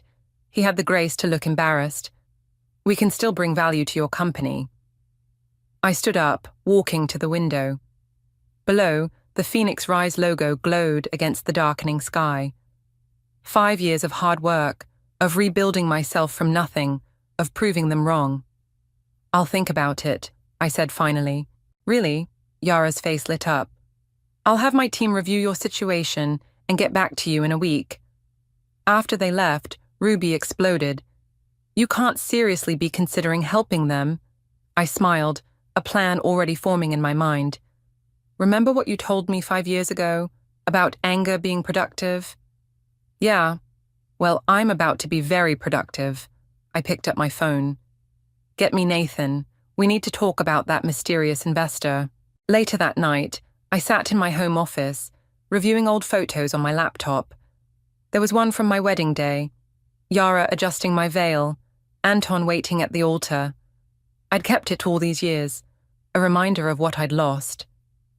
Now, looking at it, I saw something different, A reminder of what I'd gained: strength, independence, power.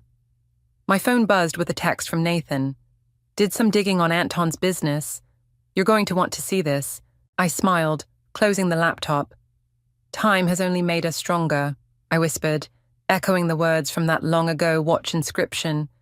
But this time, I was the one who was stronger, and they were about to find out just how much. Nathan spread the documents across my desk, his reading glasses perched on the end of his nose. Look at this, he said, pointing to a highlighted section. Anton's been moving money between shell companies for years.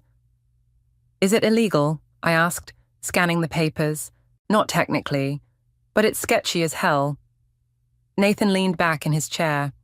He's been using these companies to hide assets. The question is, from whom? Ruby, who'd been unusually quiet, spoke up from her corner. From his investors, obviously, the ones he screwed over. Exactly, Nathan said. And here's where it gets interesting. One of those shell companies. It's still active, and it's sitting on a decent amount of money. I raised an eyebrow. How decent? 2 million, give or take, Ruby whistled. So much for being broke. Oh, they're broke, Nathan corrected. This money is tied up in legal knots. Anton can't touch it without exposing his whole scheme. I drummed my fingers on the desk. But someone else could. Nathan's eyes twinkled. With the right paperwork and the right pressure, absolutely. The intercom buzzed. Ms. Jacqueline? Mr. Anton and Ms. Yara are here for their appointment. Perfect timing, I smiled. Send them in. They looked even more desperate than last week. Anton's shirt was wrinkled, and Yara's hands wouldn't stop shaking. Thank you for seeing us again, Anton said, taking a seat. I gestured to the papers on my desk. I've been reviewing your situation. And? Yara leaned forward eagerly. And I'm willing to help. I paused, watching their faces light up. On certain conditions. Anything, Anton said quickly. Too quickly. First, I want full transparency. Every account, every transaction, every business deal from the past 5 years. Anton's face paled slightly. That's a lot of paperwork. Is it? I asked innocently. I thought you kept good records. We do, it's just... Just what, Anton? Is there something you don't want me to see? Yara touched his arm. Anton, we have to tell her. Tell me what? Anton loosened his collar. Some of our business dealings were... complicated. You mean like the shell company holding $2 million? The color drained from his face. How did you... I have good lawyers, I said simply. Now, here's what's going to happen. You're going to sign over control of all your business interests to Phoenix Rise. All of them, Yara squeaked. In exchange, you'll both receive consulting positions with the company, modest salaries, health insurance, the works. That's generous, Anton said carefully. I'm not finished. You'll also sign an agreement giving me full authority to handle any complicated situations that might arise. And if we refuse, I smiled, then I make a few phone calls to your investors. I'm sure they'd be very interested in knowing where their money really went. The room fell silent. Anton and Yara exchanged looks. We need time to think about it, Anton said finally. You have until tomorrow morning. The papers will be ready at 9. After they left, Ruby slow clapped. That was beautiful. But what's your real plan? I turned to Nathan. How long would it take to transfer that $2 million to a charitable trust? With the right paperwork, a few days. And the women's shelter downtown, the one that helped me when I was at my lowest, they're still looking for funding, right? Ruby's eyes widened. Oh my God, you're going to... Give Anton's hidden money to the shelter. Yes. I picked up the phone. But first, I need to make a call to our mysterious investor. I think it's time they met our new business partners. Later that evening, I visited the shelter. Rosalind, the manager, greeted me with a warm hug.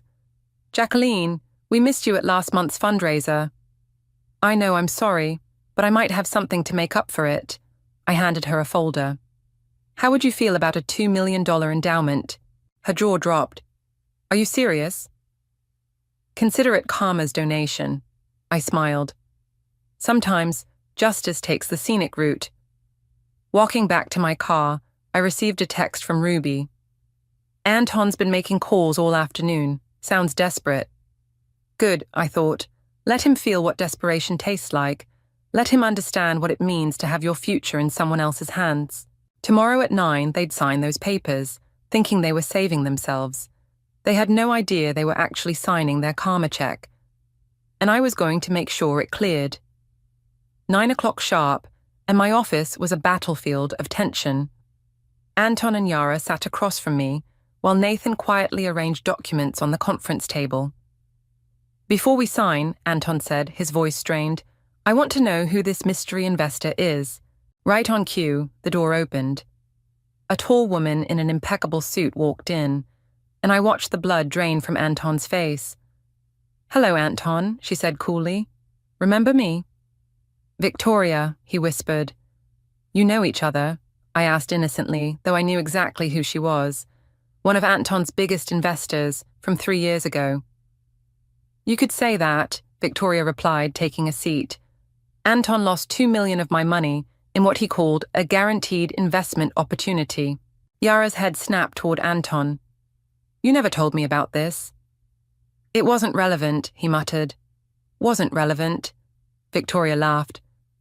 You disappeared with my money, changed your phone number, and moved offices without a forwarding address. I'd say that's pretty relevant. I cleared my throat. Victoria has agreed to become a major stakeholder in Phoenix Rise. She'll be overseeing all our new acquisitions. You planned this, Anton accused, his fingers gripping the armrests. Actually, you planned it, I corrected. Every shell company, every hidden account. You created this maze.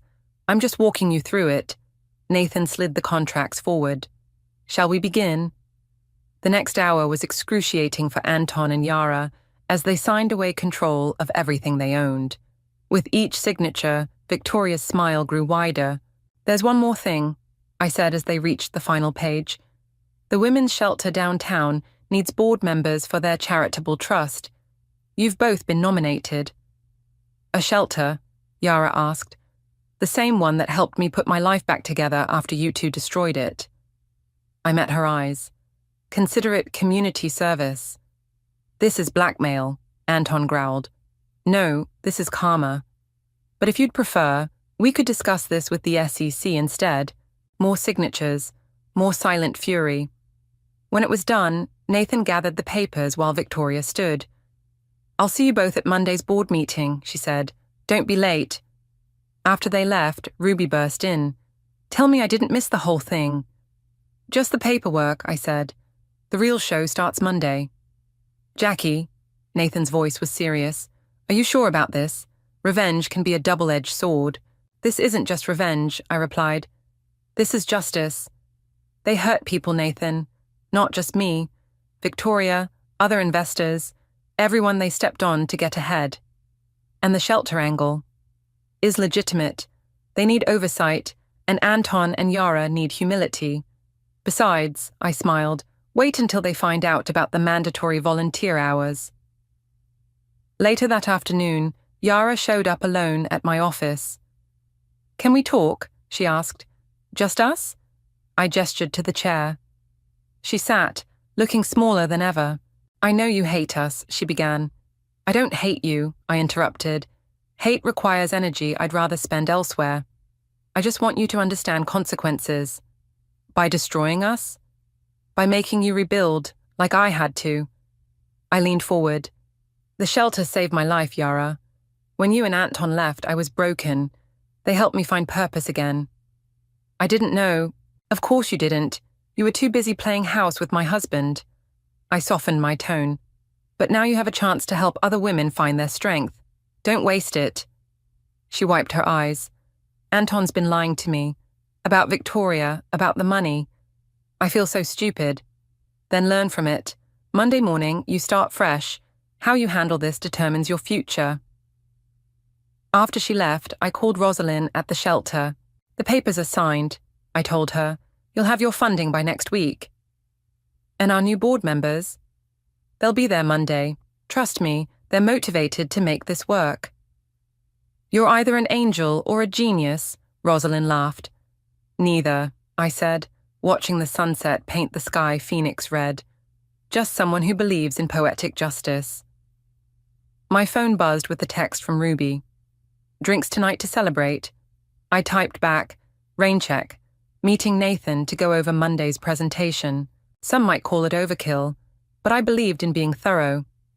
Monday would change everything, not just for Anton and Yara, but for every woman who would find shelter and support thanks to their hidden millions. Sometimes karma needs a little help, and sometimes the best revenge isn't serving it cold, it's serving it with a side of redemption. Monday morning arrived with an unexpected twist. Ruby burst into my office before the board meeting, her face flushed with urgency. We have a problem, she said, tossing a USB drive onto my desk. Our IT team intercepted some emails between Anton and his lawyer. I plugged in the drive, scanning the messages quickly. Son of a... They're planning to contest the contract, Ruby continued. Claiming coercion and emotional distress, his lawyer thinks they have a case. Nathan appeared in the doorway. That's not all. Victoria just called. Anton reached out to her yesterday, offering to settle their old debt privately. He's trying to outmaneuver us, I said, standing up. Where are they now? In the lobby, Ruby replied, looking way too smug for people who signed away their assets 3 days ago. I grabbed my phone, sending a quick text to Rosalind. Execute Plan B now. The boardroom was tense when I walked in. Anton and Yara sat together, both wearing satisfied smiles. Victoria sat opposite them, her face unreadable. Before we begin, Anton announced, I have something to say. Actually, I interrupted, I believe Rosalind has the floor first. I gestured to the door where Rosalind stood, carrying a thick folder. Who's she? Anton demanded. The director of New Beginnings Women's Shelter, I said, and as of Friday, the legal executor of your hidden assets. The color drained from Anton's face. What? Rosalind opened her folder. Mr. Anton, that shell company you created, the one holding $2 million, it's now legally transferred to our charitable trust. The paperwork was processed first thing Friday morning. That's impossible, Anton sputtered. You can't... Actually, we can, Nathan interjected. You signed over full authority to handle any complicated situations. Remember? Yara turned to Anton, her voice shaking. You said that money was gone. The transfer is ironclad, Rosalind continued. Our lawyers made sure of it. And since it's now charitable trust money, any attempt to contest it would trigger an automatic IRS audit. Anton jumped to his feet. This is theft. No, Victoria said coldly. This is justice. That money, it came from investors like me, people you deceived. Now it's going to help people you hurt. Yara, he pleaded, tell them this isn't fair. But Yara was staring at the shelter's financial reports Rosalind had distributed. 200 women helped last year, she whispered. 50 children. And with this funding, we can double those numbers, Rosalind smiled. Thanks to your contribution. Anton lunged for the papers, but security was faster. 2 guards appeared at the door. You planned this from the start, he accused, pointing at me. You manipulative... Careful, I warned. Everything in this room is being recorded. For the board's records, of course. Yara stood up slowly. I want to see it. See what? Anton asked. The shelter. The women were helping. She turned to Rosalind. Can I? Of course, Rosalind replied. We're having an open house this afternoon. You can meet some of our residents. She's not going anywhere. Anton grabbed Yara's arm. She yanked it away. Yes, I am. And you're going to let me, or I'll tell Victoria exactly where her investment money really went. The room fell silent. Anton's face contorted with rage, then defeat. Fine, he spat. Go play saint with your new friends, but don't come crying to me when... When what? I interrupted. When she realizes there's more to life than covering up your lies. When she discovers her own strength. Ruby cleared her throat. Should I call the police, or will security be enough to escort Mr. Anton out? He left without another word, the guards following close behind. Yara lingered after the others filed out. "I should have seen it," she said quietly. "All the lies, the manipulation. I was so blind." "Love can do that," I replied, "or what we think is love. The shelter. Do you really think I could help? I think you understand what it's like to lose yourself to someone else's desires. That understanding could help a lot of women." She nodded, tears in her eyes. "Thank you, not for the revenge part, but for showing me a way to make something good out of all this." After she left with Rosalind, Ruby perched on my desk. "Well, that was anticlimactic. I expected more fireworks. Sometimes the quietest explosions cause the most damage," I said, watching Anton's retreating figure through the window. "Besides, this isn't over." "No?" I smiled, picking up my phone. "The press release about Phoenix Rise's new charitable initiative goes out in an hour. Wait until Anton sees his name in the headlines. Sometimes karma doesn't need a big show. Sometimes it just needs the truth to come to light." The press conference room buzzed with energy. Reporters filled every seat, cameras flashing as I took my place at the podium. Ruby stood to my right, Victoria to my left, with Rosalind and, surprisingly, Yara seated in the front row. "Thank you all for coming," I began. "Today, Phoenix Rise is proud to announce our largest charitable initiative to date, a $5 million endowment to New Beginnings Women's Shelter." The room erupted with questions. I held up my hand for silence. This initiative was made possible through a unique partnership. Would Anton Dawson please join me at the podium? The room fell silent.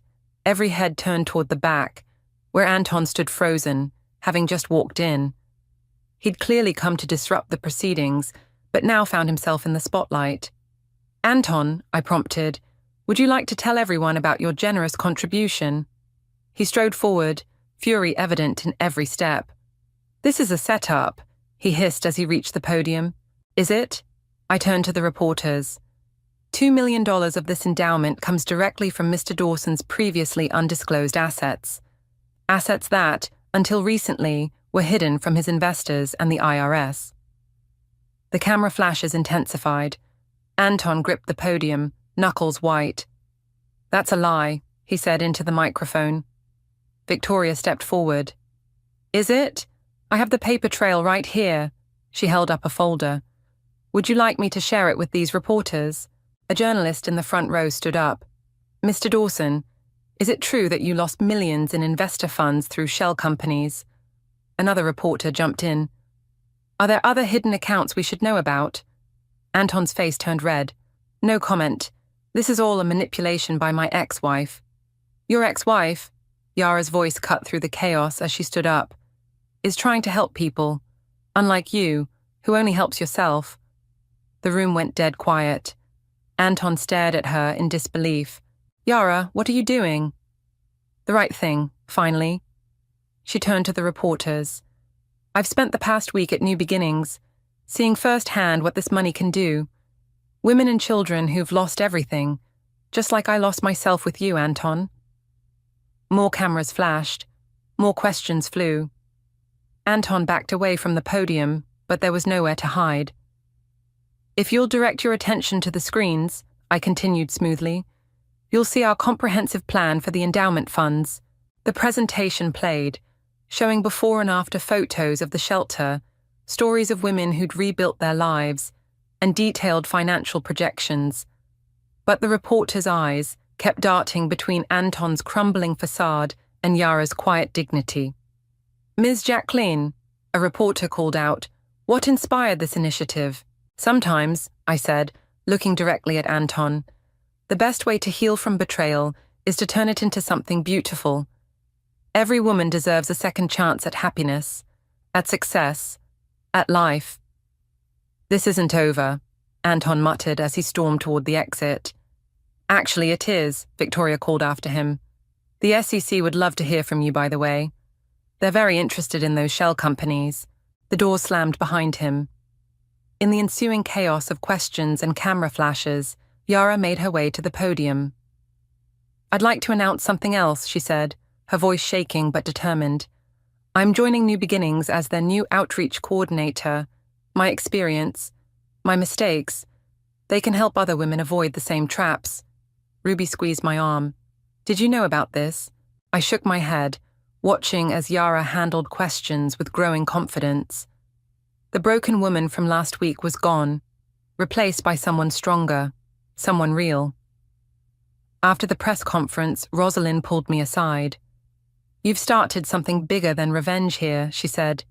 This morning, we received 3 calls from other women wanting to share their stories, wanting to help. Sometimes karma works in mysterious ways, I replied, watching as Yara gave an interview to a local news station. My phone buzzed with a text from Nathan. SEC just called. They want to talk to Anton tomorrow morning. Another buzz. Breaking news. Local businessman under investigation for financial fraud. And another. Phoenix Rise stock jumps 15% following charitable announcement. Ruby appeared with champagne. To karma. To second chances, I corrected, raising my glass. And to women who rise. Outside, the sun broke through the clouds, casting a golden glow over the city. Somewhere out there, Anton was facing the consequences of his actions. But in here, surrounded by the positive energy of transformation and hope, I finally felt free. The phoenix had risen from the ashes, and this time, she'd brought an entire sisterhood with her. The autumn breeze carried the sound of laughter from the shelter's garden, where dozens of women gathered for the grand reopening ceremony. I stood at the back, watching Yara lead a group tour through the newly renovated facilities. And here's our career development center, she explained, gesturing to a bright room filled with computers. Every woman deserves the chance to rebuild her life on her own terms. Ruby appeared beside me, holding 2 cups of coffee. Have you seen the morning news? About Anton. Hard to miss. The headlines had been everywhere. Local businessman pleads guilty to financial fraud. Anton had taken a plea deal, avoiding jail time, but accepting hefty fines and community service. His reputation was in tatters, his business contacts gone. Jacqueline, a soft voice interrupted my thoughts. I turned to find Maria, one of the shelter's residents, holding a small gift bag. We wanted you to have this. Inside was a handmade phoenix pendant, crafted from copper wire and colored glass. We all made one in art therapy, Maria explained. It reminds us that we can rise from anything. Before I could respond, Nathan rushed over. You need to see this, he said, holding up his tablet. On the screen was a social media post from Anton. To everyone I've hurt through my actions, I'm sorry. Especially to Jacqueline and Yara. You turned my biggest mistakes into something meaningful. I don't deserve forgiveness, but I'm grateful for the lesson. Wow, Ruby whispered. Hell really did freeze over. Victoria joined our group, reading over Nathan's shoulder. Too little, too late. Maybe not, I said, watching Rosalind lead another group of women through the garden. Sometimes late is better than never. The ceremony continued with speeches and testimonials. When it was my turn to speak, I looked out at the crowd, survivors, supporters, journalists, and even a few familiar faces from my past. 5 years ago, I stood in these gardens, broken and lost. Today, I stand here whole, surrounded by an army of phoenixes. I touch the pendant at my neck. We're not defined by who hurt us, but by how we rise above that hurt. And we rise higher when we rise together. After the ceremony, Yara pulled me aside. There's someone who wants to meet you. She led me to a young woman sitting alone in the garden. This is Lily. She left her husband last week after finding out about his affair with her cousin. The woman looked up, tears in her eyes. Yara told me your story, how you turned your pain into power. I need to know how. I sat beside her, taking her trembling hands in mine. First, you need to know something. This isn't the end of your story. It's the beginning. But it hurts so much. Pain is fuel, I said, remembering my own darkest days. The trick is choosing what to do with it. Ruby appeared with a Phoenix Rise gift bag. Maybe start with this. Our healing serum works wonders on crying-induced puffy eyes. Trust me, I helped develop it. Lily managed a small laugh, and something in my heart settled. This was why everything had happened, not for revenge, but for moments like this. Later, as the sun set over the garden, I found myself alone by the fountain. The water sparkled with coins, wishes made by women dreaming of better tomorrows. "Making a wish?" Nathan asked, joining me. "I don't need to anymore." I pulled out a familiar object from my purse, the watch I'd taken back from Anton years ago. But someone else might. I handed it to Nathan. "Have it engraved with 'Time heals all wounds' and add it to the shelter's fundraising auction." "Poetic," he smiled. "You know, when you first told me your revenge plan, I thought you were making a mistake. But this—" He gestured to the thriving shelter, the laughing women, the new beginnings blooming everywhere. "This is better than revenge." "It's justice," Ruby added, appearing with Yara. "Sweet, constructive justice."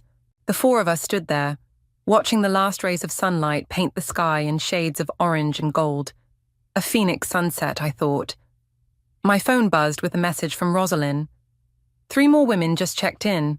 They saw the news coverage. They're ready to rise. I smiled, touching the phoenix pendant at my neck. Some people might call it karma, others might call it justice.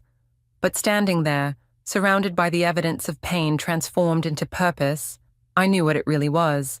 It was hope, rising from the ashes of despair, spreading its wings to shelter others in their darkest hours. And that was the sweetest victory of all. The text message from my bank hit me like a slap across the face. "Your account balance is 0 zeros." I blinked, refreshed the screen, and checked again. Nothing. My hands trembling, I called the bank, only to have my worst fears confirmed. Jonathan had somehow gained access and drained everything. My name is Jasmine, and 3 months ago, I thought divorcing my wealthy husband would be the end of my nightmare. I was wrong. It was just the beginning. "He can't do this!" I practically shouted into my phone at Nina, pacing my empty living room. Everything I had was in that account. My savings, my business funds, everything. "That bastard!" Nina's voice crackled through the speaker. "Have you called your lawyer?"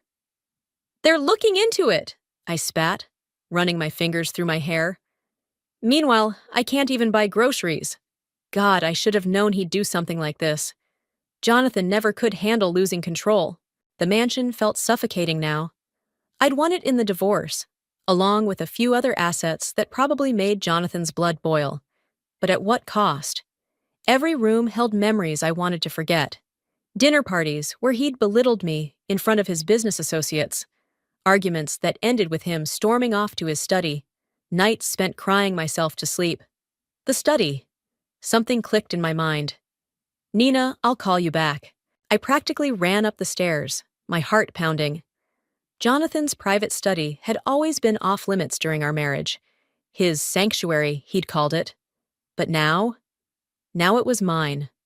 The room still smelled like his expensive cologne, making my stomach turn.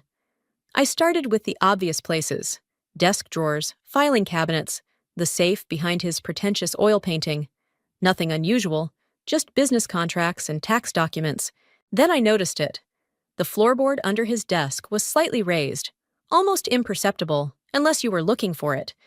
My hands shook as I pried it up, revealing a manila envelope. "What were you hiding, Jonathan?" I whispered, pulling out the contents. My eyes widened as I scanned the documents. Bank statements, offshore accounts, emails discussing alternative revenue streams and creative accounting. Names I recognized from Jonathan's business circle, amounts that made my head spin, and instructions for moving money that screamed money laundering. My phone buzzed. A text from Jonathan himself. "Enjoying being broke, sweetheart? Should have taken the settlement offer when you had the chance." I could almost hear his smug laughter. Picture that arrogant smirk he always wore when he thought he'd won. But for the first time in months, I smiled. "Nina," I said when she picked up my call, "I need you to come over, now, and bring your camera. We need to document everything." "What did you find?" she asked. clearly picking up on the change in my voice. Let's just say Jonathan's not as clever as he thinks he is. I carefully laid out the documents on his desk, my hands steady now. He wanted to play dirty? Fine. Game on. Nina arrived 20 minutes later, slightly breathless. Holy shit, she whispered, looking at the spread of documents. Is this what I think it is? She had evidence, I said, watching her photograph each page. Proof of every shady deal, every illegal transaction. He was so careful to hide it from everyone, his business partners, his lawyers, even his precious mother Julia. But he never thought I'd find it. What are you going to do? I picked up one particular document, an email chain discussing the disposal of evidence related to a suspicious investment. I'm going to make a call. There's this lawyer, Talia Fleming. She's known for taking down corrupt businessmen like Jonathan. I think it's time she and I had a chat. Nina grabbed my arm. Jasmine, are you sure? This is big. Once you start this. He took everything from me, Nina. My dignity, my security, my freedom. I gestured around the study.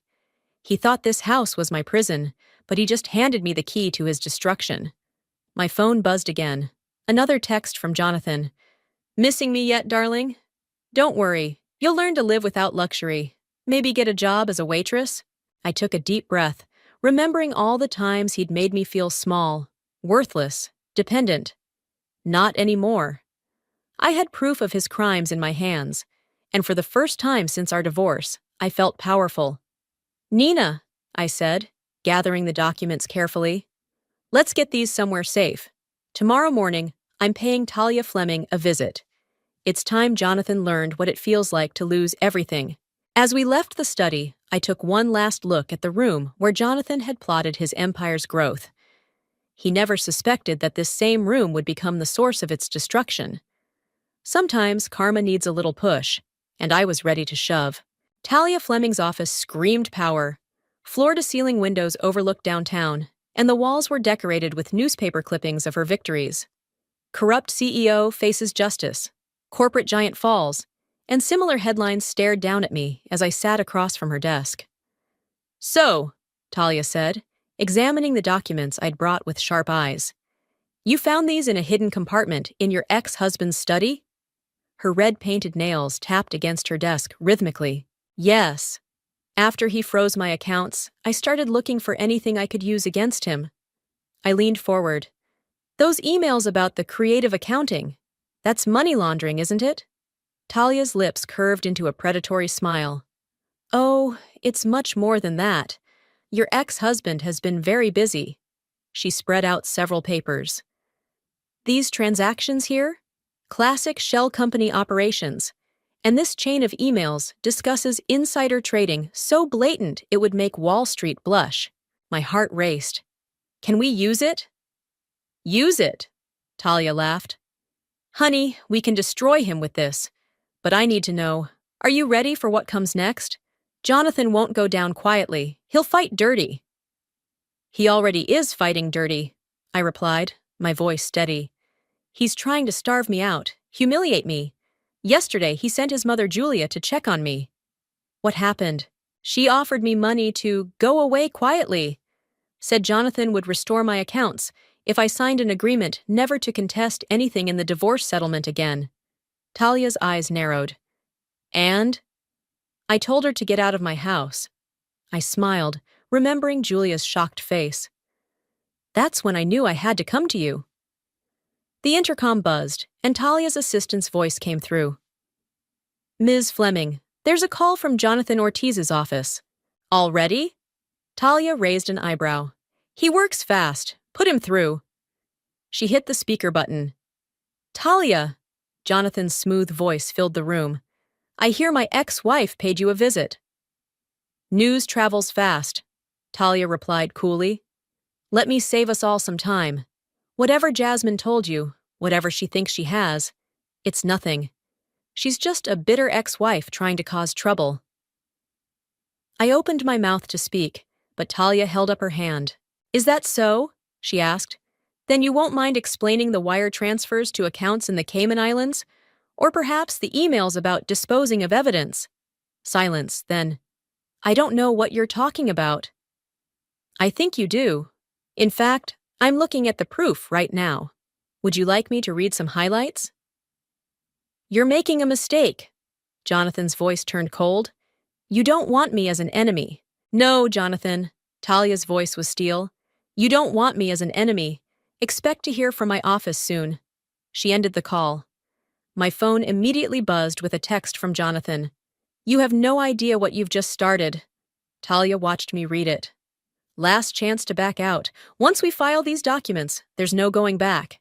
I thought about all the years I'd spent diminishing myself to fit into Jonathan's world, all the times I'd swallowed my pride when he'd treated me like a trophy rather than a partner. Do it. File everything. Good. Talia stood up. I'll have my team start working on this immediately. But Jasmine? Her expression softened slightly. Be careful. Men like Jonathan are most dangerous when cornered. As if on cue, my phone rang. It was my brother Derek. Jazz, he sounded worried. Jonathan just called me. He's offering me a job at his company. Said he wants to keep things friendly in the family. What's going on? Don't take it, I said quickly. He's trying to manipulate you. Listen, can you come over tonight? There's a lot I need to tell you. After leaving Talia's office, I drove home, my mind racing. The game had begun, and Jonathan's call proved he was already scrambling. But something else was bothering me. How had he known I was meeting with Talia so quickly? The answer was waiting in my driveway. Nina stood there, looking devastated. I'm so sorry, she said as I got out of my car. Julia came to my house this morning. She had photos of my brother's business dealings with Jonathan. Said if I didn't tell her where you were going today, she'd make sure my brother lost everything. I hugged her tightly. It's okay, let them play their games. We knew this wouldn't be easy. What's our next move? I looked at my phone, where another text from Jonathan waited. You should ask your mother about the last time someone tried to expose me. My mother? I hadn't spoken to her in years. What did she have to do with any of this? Our next move, I told Nina, is to find out exactly what my mother knows about Jonathan. Because something tells me this goes deeper than we thought. The news broke like a thunderstorm. Corporate scandal rocks industry. CEO Jonathan Ortiz under investigation, screamed the headlines. My phone wouldn't stop buzzing with notifications as the story spread across social media. Look at this, Derek said, scrolling through his phone on my couch. The stock is in free fall. Jonathan's board of directors called an emergency meeting. I was about to respond when my doorbell rang. Through the security camera, I saw a woman I didn't recognize holding a press badge. Ms. Campbell? She called out. Rebecca Mills from the Financial Times. We'd like your comment on the allegations against your ex-husband. Don't answer it, Derek advised, peeking through the curtains. There are 3 more reporters on the lawn. My phone rang. Talia. Turn on Channel 7, she said without preamble. Jonathan's doing damage control. There he was on my TV screen, standing at a podium outside his corporate headquarters. He looked immaculate as always in his tailored suit, but I could see the strain around his eyes. These allegations are completely false, he was saying, his voice steady. This is nothing more than a vindictive attack by my ex-wife, who is bitter about our divorce. I have always conducted my business with the utmost integrity. Integrity? Derek snorted. Is that what he calls hiding money in offshore accounts?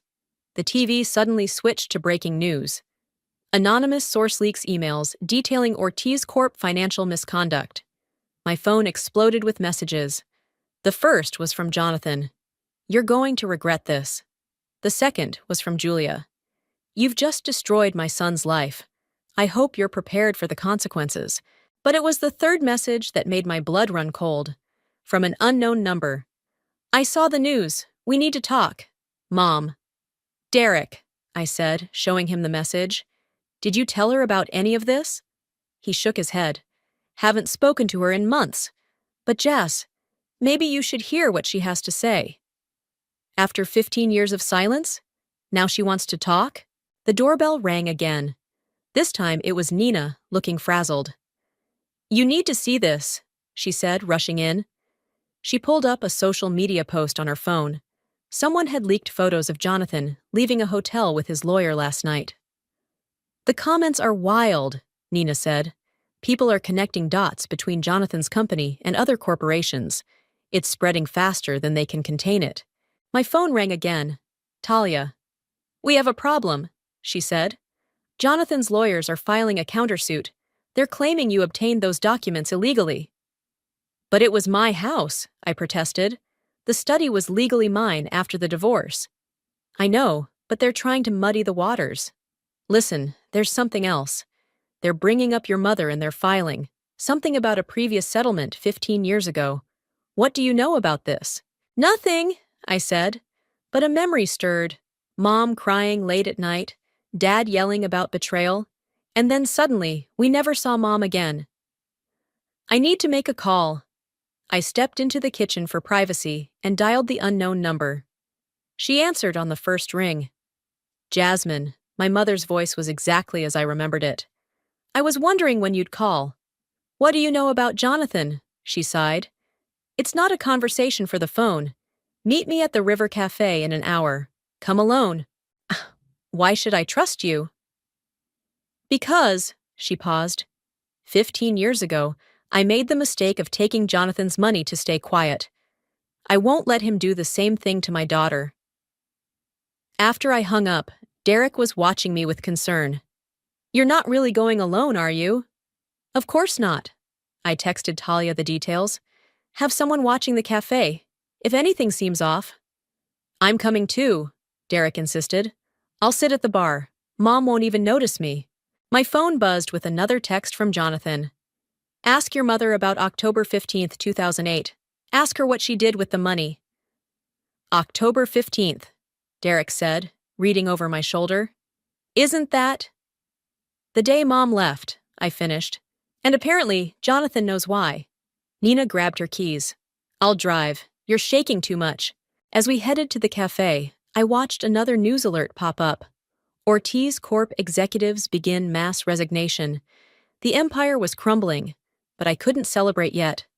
Whatever my mother knew about Jonathan, whatever happened 15 years ago, I had a feeling it was about to change everything. Ready? Nina asked as we pulled up to the cafe. I took a deep breath, watching a familiar figure through the window. My mother, sitting alone, stirring her coffee just like she used to at our breakfast table 15 years ago. No, I said, but let's do this anyway. The River Cafe was quiet for a Tuesday afternoon. My mother, Valeria, looked older than I remembered, but her posture was still perfect, her hands steady as she lifted her coffee cup. 15 years melted away as I slid into the seat across from her. You look just like your father, she said softly. Let's not do this, I cut her off. Tell me about Jonathan. October 15th, 2008. She set down her cup. Your father's company was in trouble. Jonathan, he wasn't CEO then, just a rising star in corporate finance, offered to help. But there was a catch. What kind of catch? I was on the board of directors. I discovered some irregularities in the books. The same kind of thing you found now. She smiled bitterly. Jonathan approached me privately, offered me $2 million to resign quietly and disappear. Said if I didn't, he'd make sure your father went to prison instead. My coffee turned sour in my mouth. So you took the money and abandoned us? I took the money to protect your father, she snapped. And you? Do you know what happens to families when these scandals break? Look at what Jonathan's doing to you now. That's different. I have proof. So did I. She pulled out an envelope from her purse. These are copies of everything I had back then.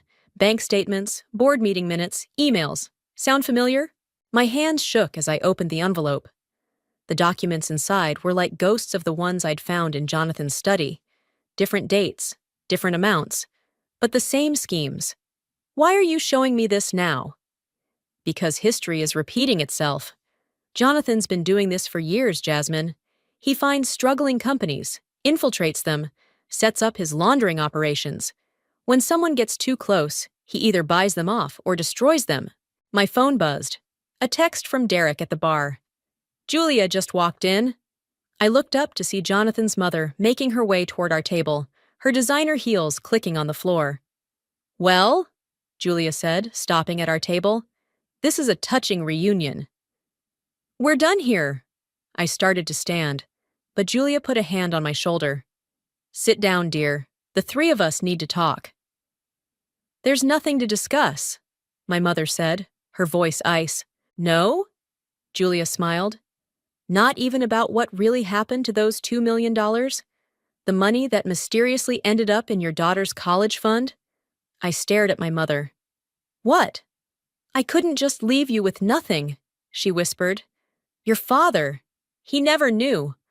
I made it look like a scholarship." "How sweet," Julia said. "And now here you are, both trying to destroy my son." "Again, your son," my mother stood up, "is a criminal who preys on vulnerable companies and people. He was doing it 15 years ago, and he's doing it now."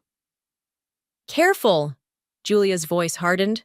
"Remember what happened last time you made accusations without proof."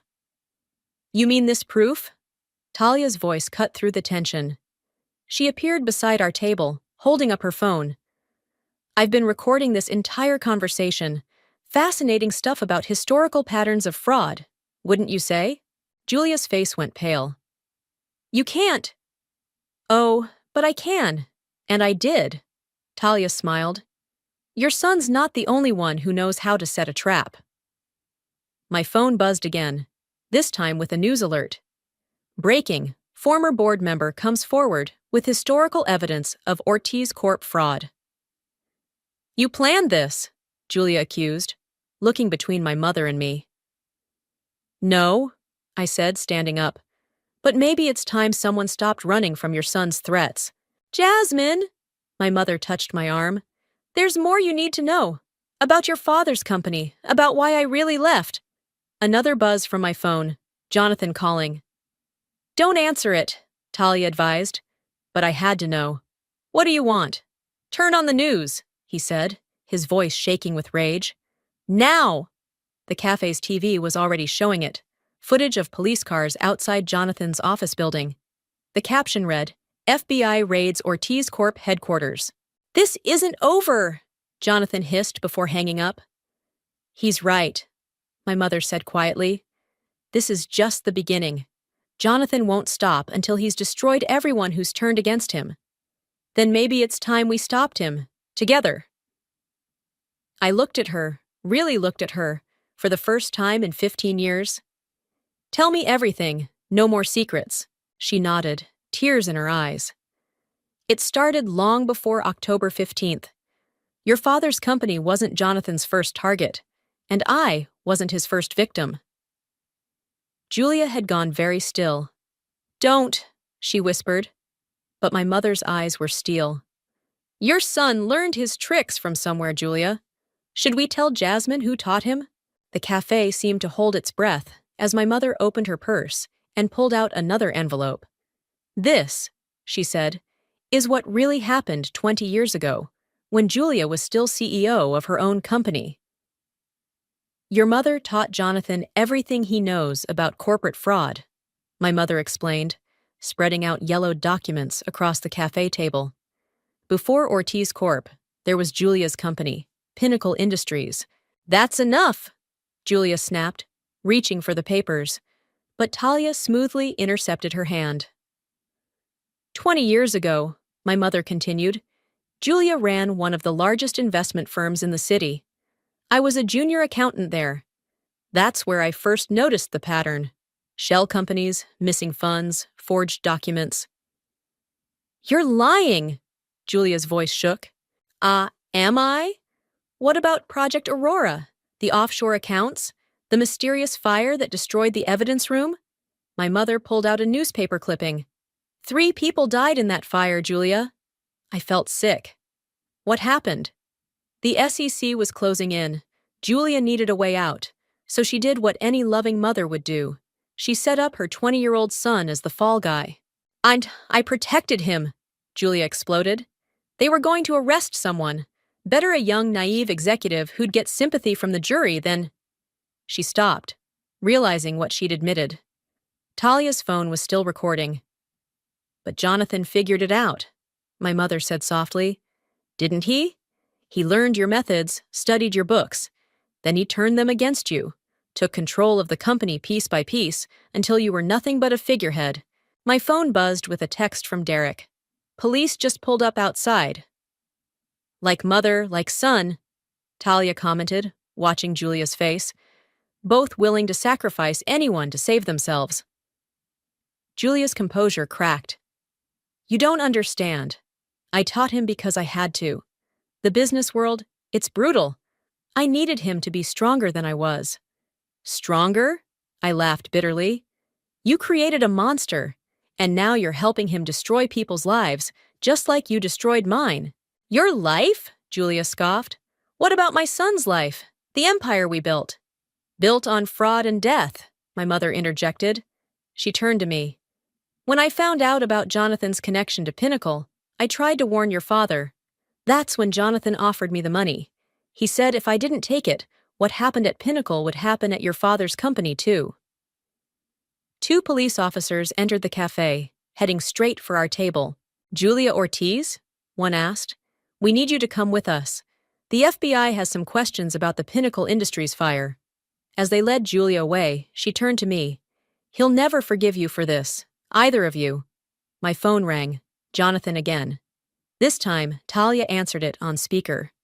It's over, Jonathan, she said. We have everything. Pinnacle, the fire, your mother's confession. The FBI is moving on all fronts. You think you've won? His voice was deadly calm. Ask your mother what happened to the other whistleblowers, Jasmine. Ask her about David Torres, Sarah Mitchell, Robert. All dead, my mother cut in.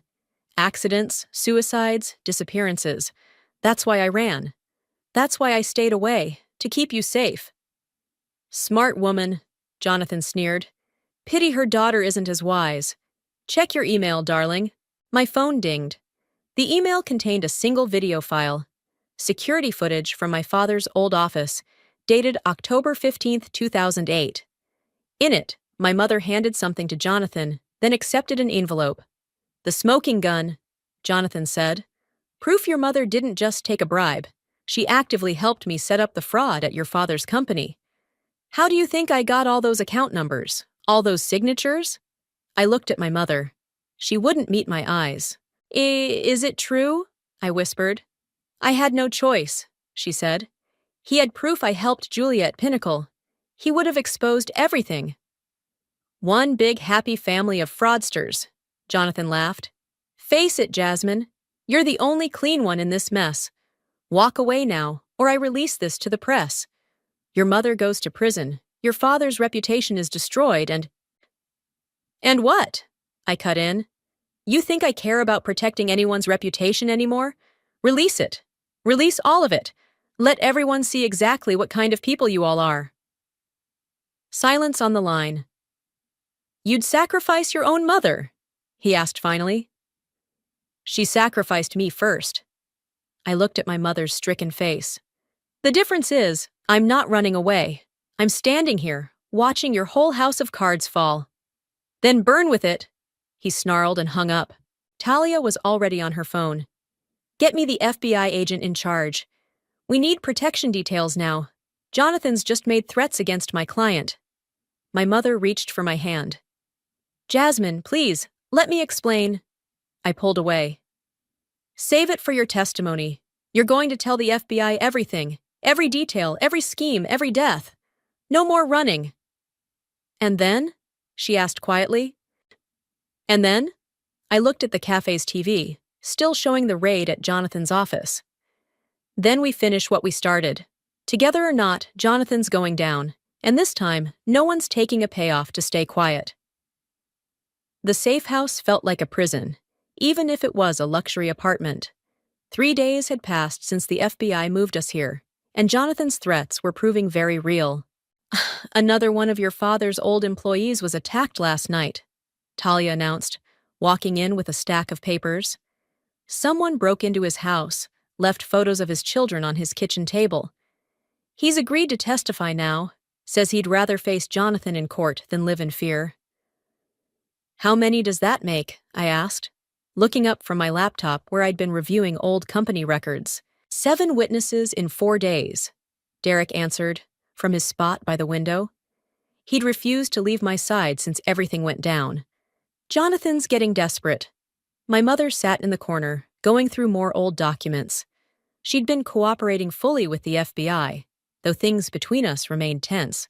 I found something, she said suddenly, about the Pinnacle fire. There was an insurance payout, $50 million, but according to these records, only $30 million was reported. Talia leaned over her shoulder. Where did the other $20 million go? That's the interesting part. My mother pulled up a bank statement. It was divided into 3 accounts, one for Julia, one for Jonathan, and one for... A knock at the door cut her off. The FBI agent assigned to us, Agent Sarah, entered with a grim expression. "We have a situation," she said. "Jonathan's been spotted boarding a private jet." "You let him leave the country?" I stood up, furious. "No," Sarah smiled. "We let him think he was leaving the country. The pilot works for us. He's currently landing at a private airstrip where we have a team waiting." My phone buzzed. A text from an unknown number. Check the news. The TV was already showing it. Breaking. Ortiz Corp CEO attempts escape. Private jet diverted. Then another text. Wrong jet. The color drained from Agent Sarah's face as she received a call. "What do you mean he's not on board?" "It was a decoy," my mother said quietly. "That's what I was trying to tell you. The 3rd account from the Pinnacle fire? It belonged to a private aviation company. Jonathan's owned it for 20 years. My phone rang. Nina. "Turn on Channel 7, she said without greeting. "Now." The headline made my heart stop. Multiple explosions reported at former Pinnacle Industries building. "The evidence," Talia breathed. "All the old records were stored there." "Not all of them." My mother pulled out a USB drive. "I made copies years ago, kept them in a safety deposit box under a different name. I knew this day would come eventually."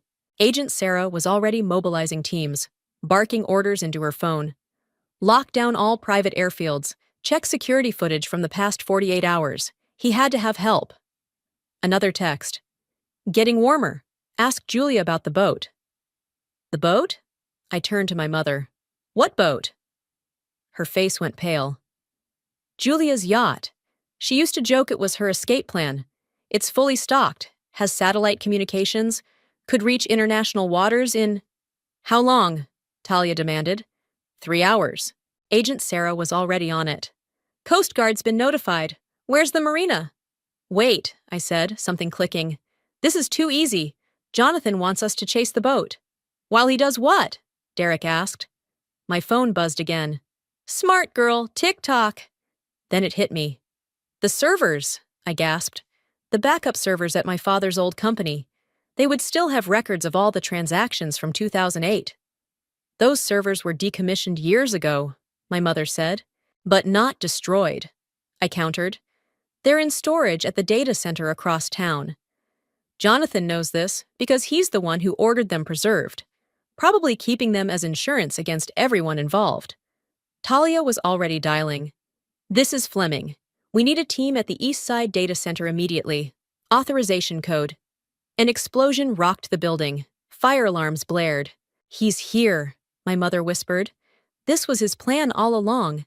Get everyone looking elsewhere while he came for us directly." Agent Sarah drew her weapon.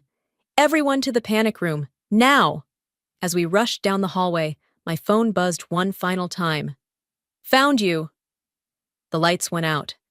"Keep moving," Agent Sarah ordered in the darkness. "The panic room has backup power." A figure stepped out of the stairwell ahead of us. "Hello, darling." Jonathan's voice came through the darkness. "Miss me?" "It's over," I called out. "The FBI has everything." "Not quite everything." He stepped into the dim emergency lighting. "Your mother's copies, the server backups, and now, you, the last loose ends." "Drop your weapon!" Agent Sarah shouted. Jonathan laughed. "You really think I came alone?" More figures emerged from the shadows. We were surrounded. "Now then," Jonathan said pleasantly. Let's discuss how this is really going to end. You know what your problem is, Jonathan? I stepped forward, my heart pounding, but my voice steady. You always underestimate people, just like you underestimated me during our marriage. He smiled that condescending smile I'd grown to hate. And you're still talking too much, darling. Now hand over the USB drive, and maybe I'll let Agent Sarah here live. You mean this USB drive? I held it up. The one with all your mother's dirty secrets? Last chance, Jasmine. Funny thing about secrets, Jonathan. They're only powerful when they're actually secret. I tossed him the drive. Check your phone. His smile faltered as he pulled out his phone. His face went ash white. What did you do? He whispered. Talia? I called out. How many news outlets did we send the files to? All of them. Talia's voice came through my phone on speaker. Every major network, newspaper, and online publication just received 20 years' worth of evidence. It's already trending on social media. One of Jonathan's men shifted nervously. Boss, my wife just sent me a link. It's everywhere. That's impossible, Jonathan snarled. The servers. We're a decoy, my mother cut in. Just like your private jet. Just like Julia's yacht. We learned from the best, didn't we? You really think I won't shoot you all right now? Jonathan's hand shook as he raised his gun. With what bullets? Agent Sarah asked calmly. Jonathan pulled the trigger. Click. Empty. Did you really think the FBI would leave loaded weapons in a safe house? Sarah stepped forward. Drop it. Your men aren't actually your men, Jonathan, I explained as his backup suddenly trained their weapons on him. They're FBI. Have been since you hired them last week.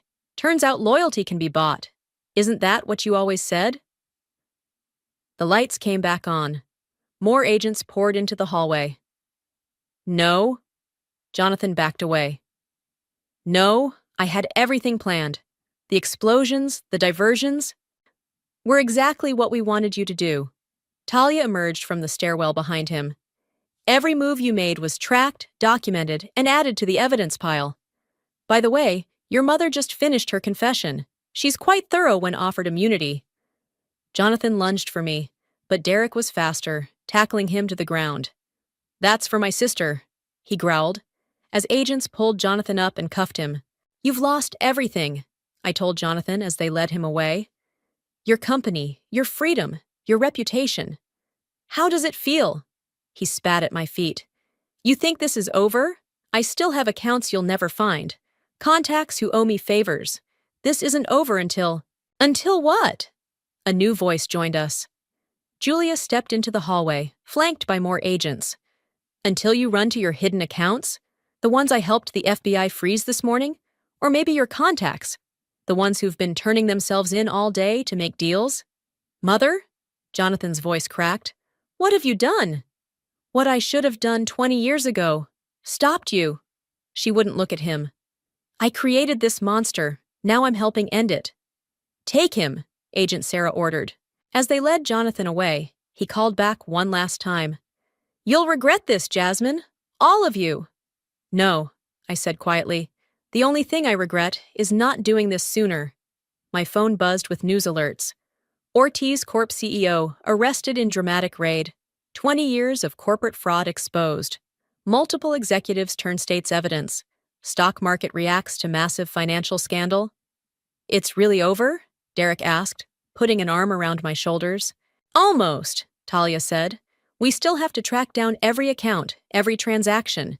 It could take years to unravel everything. My mother touched my arm hesitantly.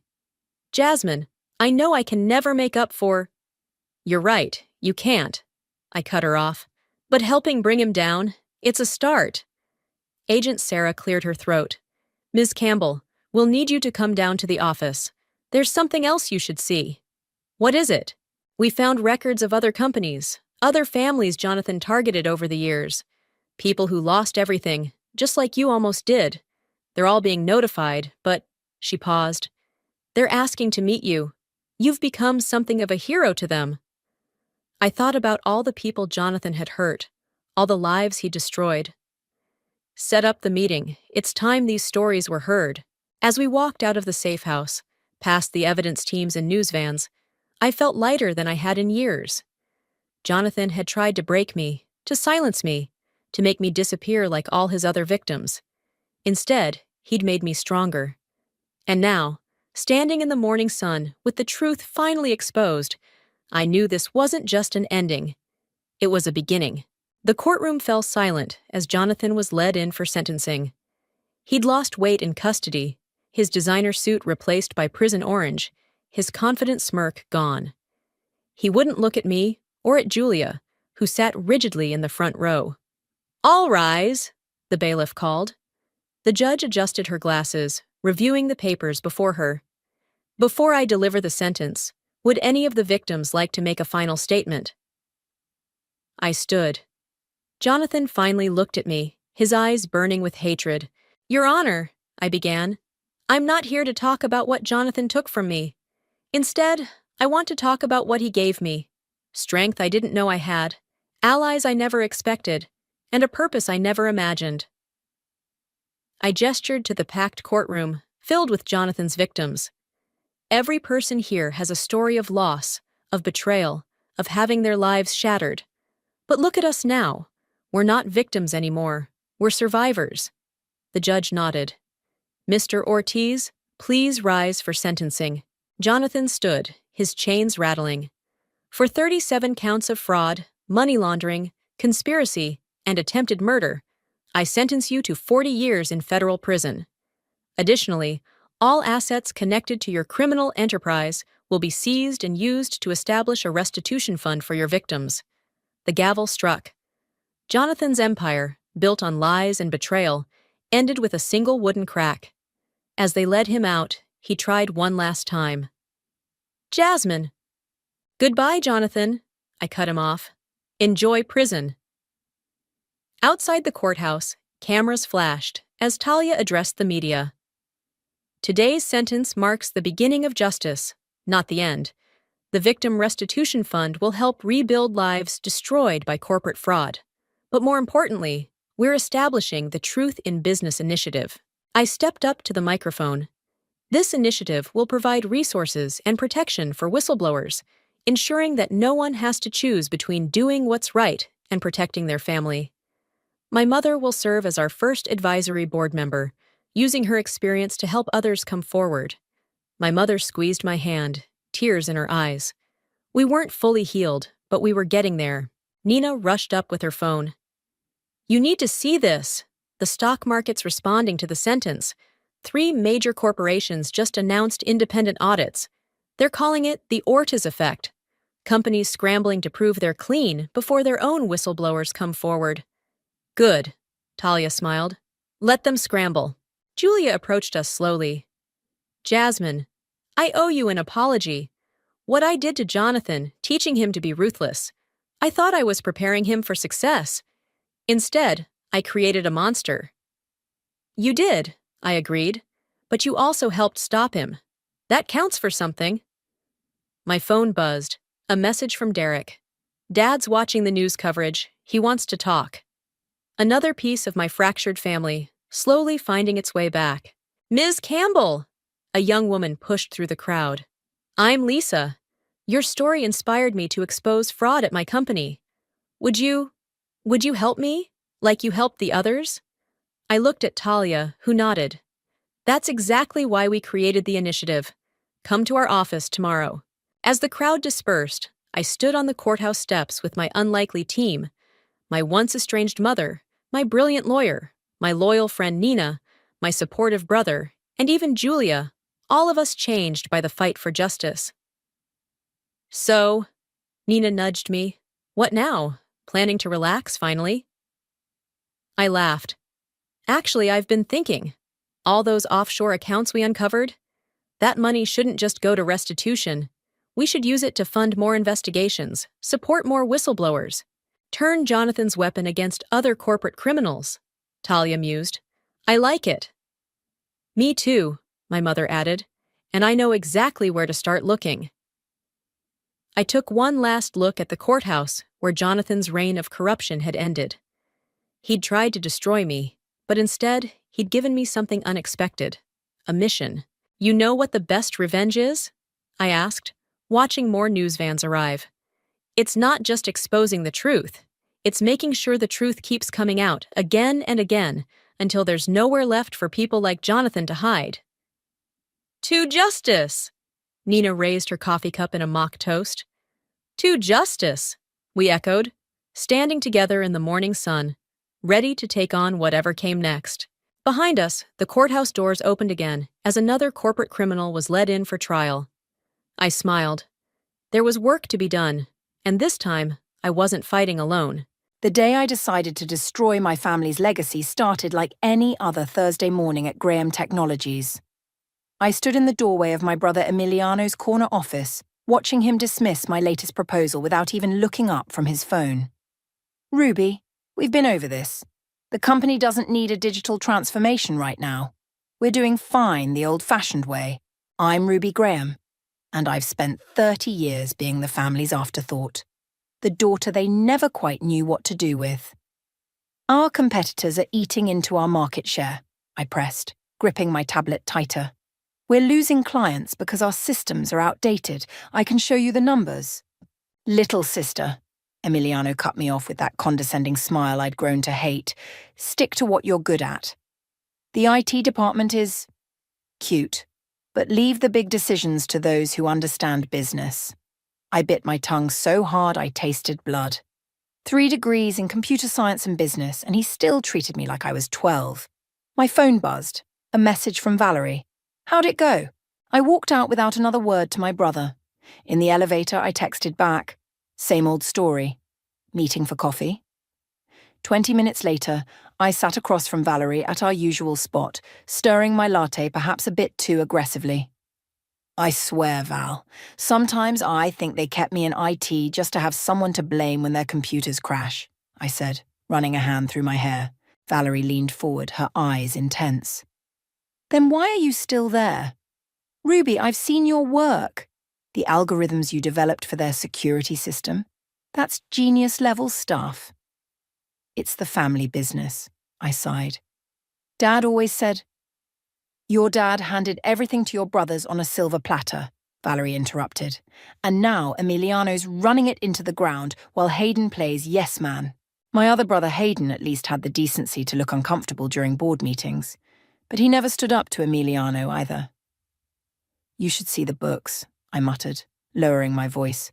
We're hemorrhaging money, but nobody wants to admit it. Dad's retired, but still thinks everything's fine because Emiliano keeps feeding him BS reports. So what are you going to do about it? I looked up, surprised by the challenge in Valerie's voice.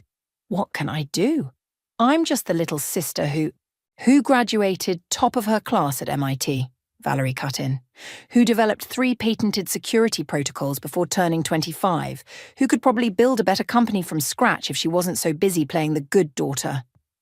I stared into my coffee, letting her words sink in. My phone buzzed again. A message from Sarah, our family advisor. Your brother rejected another major client.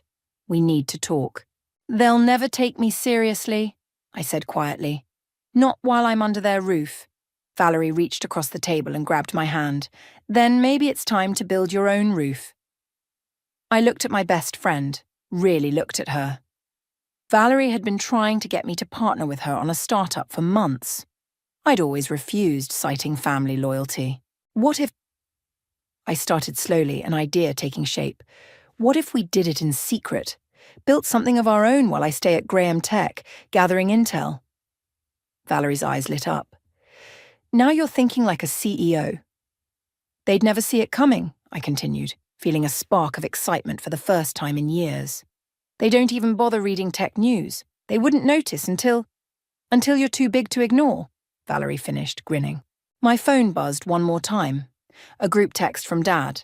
Family dinner tonight, attendance mandatory. Your mother's making pot roast. I showed Valerie the message and rolled my eyes. Another chance to hear about how amazing my brothers are. Perfect, Valerie said. Go, play the part. But starting tomorrow, we're building your empire. I sat back, a plan forming in my mind. You know what? You're right. I'm done being the family disappointment. It's time they learned what their little IT girl can really do. That's my girl, Valerie raised her coffee cup. To new beginnings? I clinked my cup against hers, feeling something shift inside me. To new beginnings. And maybe, just maybe, to making them regret ever underestimating me. As we left the coffee shop, I was already mentally drafting business plans. They thought keeping me in IT was keeping me in my place. They never considered that from my little corner of their kingdom, I could see everything. Every weakness, every vulnerability, every mistake. They'd learn soon enough. The black sheep of the family was about to become their worst nightmare. 6 months flew by like a caffeine-fueled fever dream. By day, I played the dutiful sister at Graham Technologies. By night, Valerie and I built our startup, Ruby Secure, from the ground up in her garage-turned-office. Another all-nighter? Valerie asked, sliding a fresh coffee across our makeshift desk. Really just an old door balanced on sawhorses. Worth it, I said, spinning my laptop around. Look at these test results. Our AI security protocol just caught every single breach attempt in the simulation. Valerie leaned in, her eyes widening. Ruby, this is incredible. Traditional firewalls didn't even detect half of these threats. And that's not even the best part, I grinned, pulling up another window. It adapts. Every attack makes it stronger. It's exactly what I tried to implement at Graham Tech, but Emiliano said it was unnecessarily complex. My phone buzzed, speaking of the devil. A text from Hayden. Em's calling an emergency board meeting. Something about Q3 projections. Go, Valerie said before I could speak. Keep up appearances. I'll finish the investor pitch deck. 2 hours later, I sat in Graham Tech's plush boardroom, watching Emiliano tap dance around the fact that we'd lost 3 major clients in 2 months. It's just a temporary setback, he assured the board, shooting me a glare when I snorted quietly. Our traditional approach has served us well for 30 years. Traditional won't cut it anymore, I spoke up, earning surprised looks from around the table. Our competitors are offering AI-driven solutions while we're still pushing manual monitoring. Here we go again, Emiliano rolled his eyes. Ruby, not everything needs to be automated. Our clients appreciate the human touch. Really? I pulled up an email on my tablet. Is that why MaxiCorp just jumped ship to next-gen security? Their CEO specifically cited our outdated infrastructure as the reason.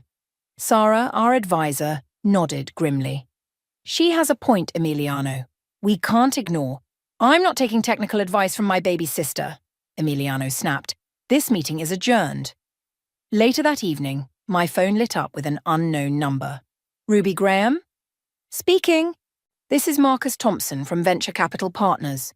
Your friend Valerie sent over your pitch deck. I'd love to discuss it further. Are you free for lunch tomorrow? I stepped into my apartment's hallway, heart pounding.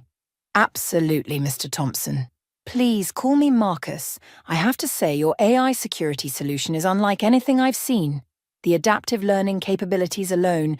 The next day, Valerie and I sat across from Marcus in a high-end restaurant, watching him flip through our business plan. Your prototype results are impressive, he said, setting down his fork. But what makes you sure you can compete with established players? I pulled out my tablet. Because I know exactly what they're missing. Take Graham Technologies, for instance. Their market share has dropped 15% in the last quarter because they refuse to innovate. Their clients are desperate for exactly what we're offering. Marcus raised an eyebrow. You seem very familiar with their operations. I should be, I smiled. I'm their head of IT. Or at least, I am for now. Isn't that a conflict of interest? Not at all. I developed this technology independently on my own time. Everything's properly documented and legally clear. Marcus sat back, studying me. You know, most people would be afraid to go up against a family business. Most people haven't spent their entire careers being underestimated by their own family. He nodded slowly, then reached for his briefcase. Well, Ms. Graham, I think we might have something here. How does 5 million in seed funding sound for starters? Valerie gripped my arm under the table as I maintained my composure. That sounds like a good beginning.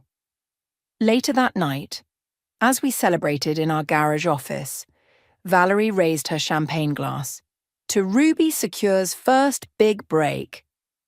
To showing them what unnecessarily complex can do, I clinked my glass against hers. My phone buzzed. Hayden again. Ruby, things are worse than M's letting on. Any chance we could talk? Privately? I showed Valerie the message. She smirked. Looks like someone's finally noticing the ship is sinking. Should I meet with him? Absolutely. The more intel, the better. I texted back. Tomorrow, coffee shop on 5th, 8 a.m. Valerie topped off our glasses. You know, your brothers are going to lose their minds when they realize what you've built. I thought about Emiliano's dismissive smirk, about years of being relegated to the kids' table at family functions, about every time they'd talked over me in meetings. Good, I said, raising my glass again. It's about time they realized their baby sister grew up. The prototype hummed quietly in the corner, its screens displaying a steady stream of caught threats. Soon, very soon, they'd all see exactly what I was capable of. I arrived early at the coffee shop, choosing a corner table where I could watch Hayden's approach through the window. He showed up exactly on time, looking more disheveled than I'd ever seen him. Thanks for meeting me, he said, slumping into the chair. I didn't know who else to talk to. What's going on, Hayden? He glanced around before leaning forward. We're in trouble, Ruby. Real trouble. Emiliano's been cooking the books. I kept my face neutral, though my heart raced. How bad? Bad enough that if the board finds out, we're done? He ran a hand through his hair. We've been operating at a loss for months. M's been moving money around to hide it, but you can't hide red ink forever, I finished. There's more. Hayden's voice dropped even lower. Remember that big government contract M was bragging about at dinner last month? I nodded, taking a sip of coffee. He faked the security certification requirements. If anyone audits us... My phone buzzed. A text from Savannah, Emiliano's wife. Need to talk, it's urgent, lunch today. Does Savannah know? I asked Hayden. He shook his head. M doesn't tell her anything anymore, but she's not stupid. She's been asking questions. I texted back. 12:30, Italian place on Main. What are you going to do? I asked Hayden. He looked miserable. What can I do? He's my brother. Our brother. He's also committing fraud. Ruby, please, just help me figure out how to fix the security systems. Maybe if we can actually deliver what we promised. It doesn't work that way, Hayden. You can't retroactively fix fraud. My phone buzzed again. Sarah this time. Board meeting tomorrow. Bring your department's numbers. Something's not adding up. Hayden stood up. I should go. M can't know we talked. Hayden, I called after him. Be careful. At 12:30, I sat across from Savannah watching her push pasta around her plate. I found something, she said finally. In Emiliano's home office. Documents about offshore accounts, shell companies. Why are you telling me this? Savannah looked up, her eyes tired. Because you're the only one who sees him for what he is. Hayden's too loyal, your father's too proud, but you've always known, haven't you? Known what? That he's a fraud, that he's been destroying everything your grandfather built. I studied her carefully. What do you want from me, Savannah? Help me stop him before he takes us all down with him. My phone lit up. Valerie. Major tech blog wants to interview you about Ruby Secure. What should I tell them? Savannah caught the name on my screen. Ruby Secure? The new security startup everyone's talking about? Her eyes widened. That's you? I hesitated, then nodded. Oh my God, she whispered. Does Emiliano know? Not yet. A slow smile spread across her face. Good. Keep it that way. At least until what? Until you're strong enough to take him down. Back at the garage office that evening, I filled Valerie in. This is perfect, she said, pacing excitedly. We can use this. The timing couldn't be better. It feels wrong, I admitted. Using their weakness. Wrong? Valerie stopped pacing. Like how they used your loyalty, your talent. Ruby, they're about to implode anyway. At least this way you can save the company's employees. My phone buzzed yet again. An anonymous email. Thought you might find these interesting. Attached were documents showing Emiliano's detailed scheme to defraud investors. Who sent this? Valerie asked, reading over my shoulder. I have a guess, I said, thinking of Savannah's determined face. What are you going to do? I stared at the documents, years of dismissal and disrespect flashing through my mind. I'm going to that board meeting tomorrow, and I'm going to watch them squirm. And then, I smiled, I'm going to make them an offer they can't refuse. My phone lit up one final time. Dad. Dinner on Sunday. Your mother misses you. I showed Valerie the message. Should I go? Of course, she grinned. It might be your last chance to play the dutiful daughter before everything changes. I looked at our prototype, now housed in a proper server rack, then at the damning documents on my screen. You know what the funny thing is? They always told me I was too soft for business. Well, Valerie raised her coffee cup, here's to proving them wrong. Tomorrow would change everything. The board meeting would expose the first cracks in Emiliano's facade, and I would be there to watch it crumble. The question was, when the dust settled, would anything be left of our family? The board meeting was a powder keg waiting to explode. I sat quietly watching Sarah methodically dismantle Emiliano's facade with a stack of financial reports. These numbers don't match our filed statements, she said, her voice cutting through the tension. Would anyone care to explain the discrepancy? Emiliano's confident smile flickered. There must be some mistake in the accounting. No mistake, Sarah interrupted, sliding more papers across the table. We've lost 6 major clients in the past quarter alone. Our security certifications are being questioned, and there's a significant amount of money moving through accounts I can't trace. I caught Hayden's eye across the table. He looked like he might throw up. If I may, I spoke up, opening my laptop, I have the IT department's security audit results. This isn't the time, Ruby, Emiliano snapped. Actually, Sarah said, it's exactly the time. Please continue, Ruby. I connected my laptop to the projector. Our current security infrastructure is critically outdated. We're vulnerable to at least 17 different types of cyber attacks, the certification we claimed for the government contract. We don't meet even half the requirements. The room erupted in murmurs. Emiliano's face turned red. That's enough, he slammed his hand on the table. This meeting is not adjourned, Sarah cut in. The board has questions that need answering. My phone buzzed. Valerie. Tech Insider just published their piece about Ruby Secure. It's going viral. Right on cue, one of the board members held up his tablet. Emiliano, have you seen this? A new security startup is revolutionizing the industry. Their AI-driven approach is exactly what Ruby's been proposing for years. Emiliano grabbed the tablet, his face draining of color as he read. His eyes snapped to me. You... I smiled sweetly. Yes? Before he could respond, the boardroom door burst open. Savannah strode in, holding a USB drive. Sorry I'm late, she said, not sounding sorry at all. But I think the board needs to see this. Savannah, what are you doing? Emiliano stood up. Showing them the truth, she plugged the drive into the projector. About the offshore accounts, the shell companies, all of it. The next hour was chaos. Documents flashed across the screen, proof of Emiliano's fraud, faked certifications, everything. I watched my brother's empire crumble in real time. This is a witch hunt, he sputtered. You can't prove. Actually, Sarah said, we can. The SEC will be very interested in these records. My phone buzzed again. Dad, what's happening at the office? Emiliano's not answering his phone. I ignored it, watching Hayden finally find his voice. How long? He asked Emiliano. How long have you been lying to us? I was protecting us, Emiliano shouted out, protecting our legacy. By committing fraud? I stood up. By destroying everything grandfather built?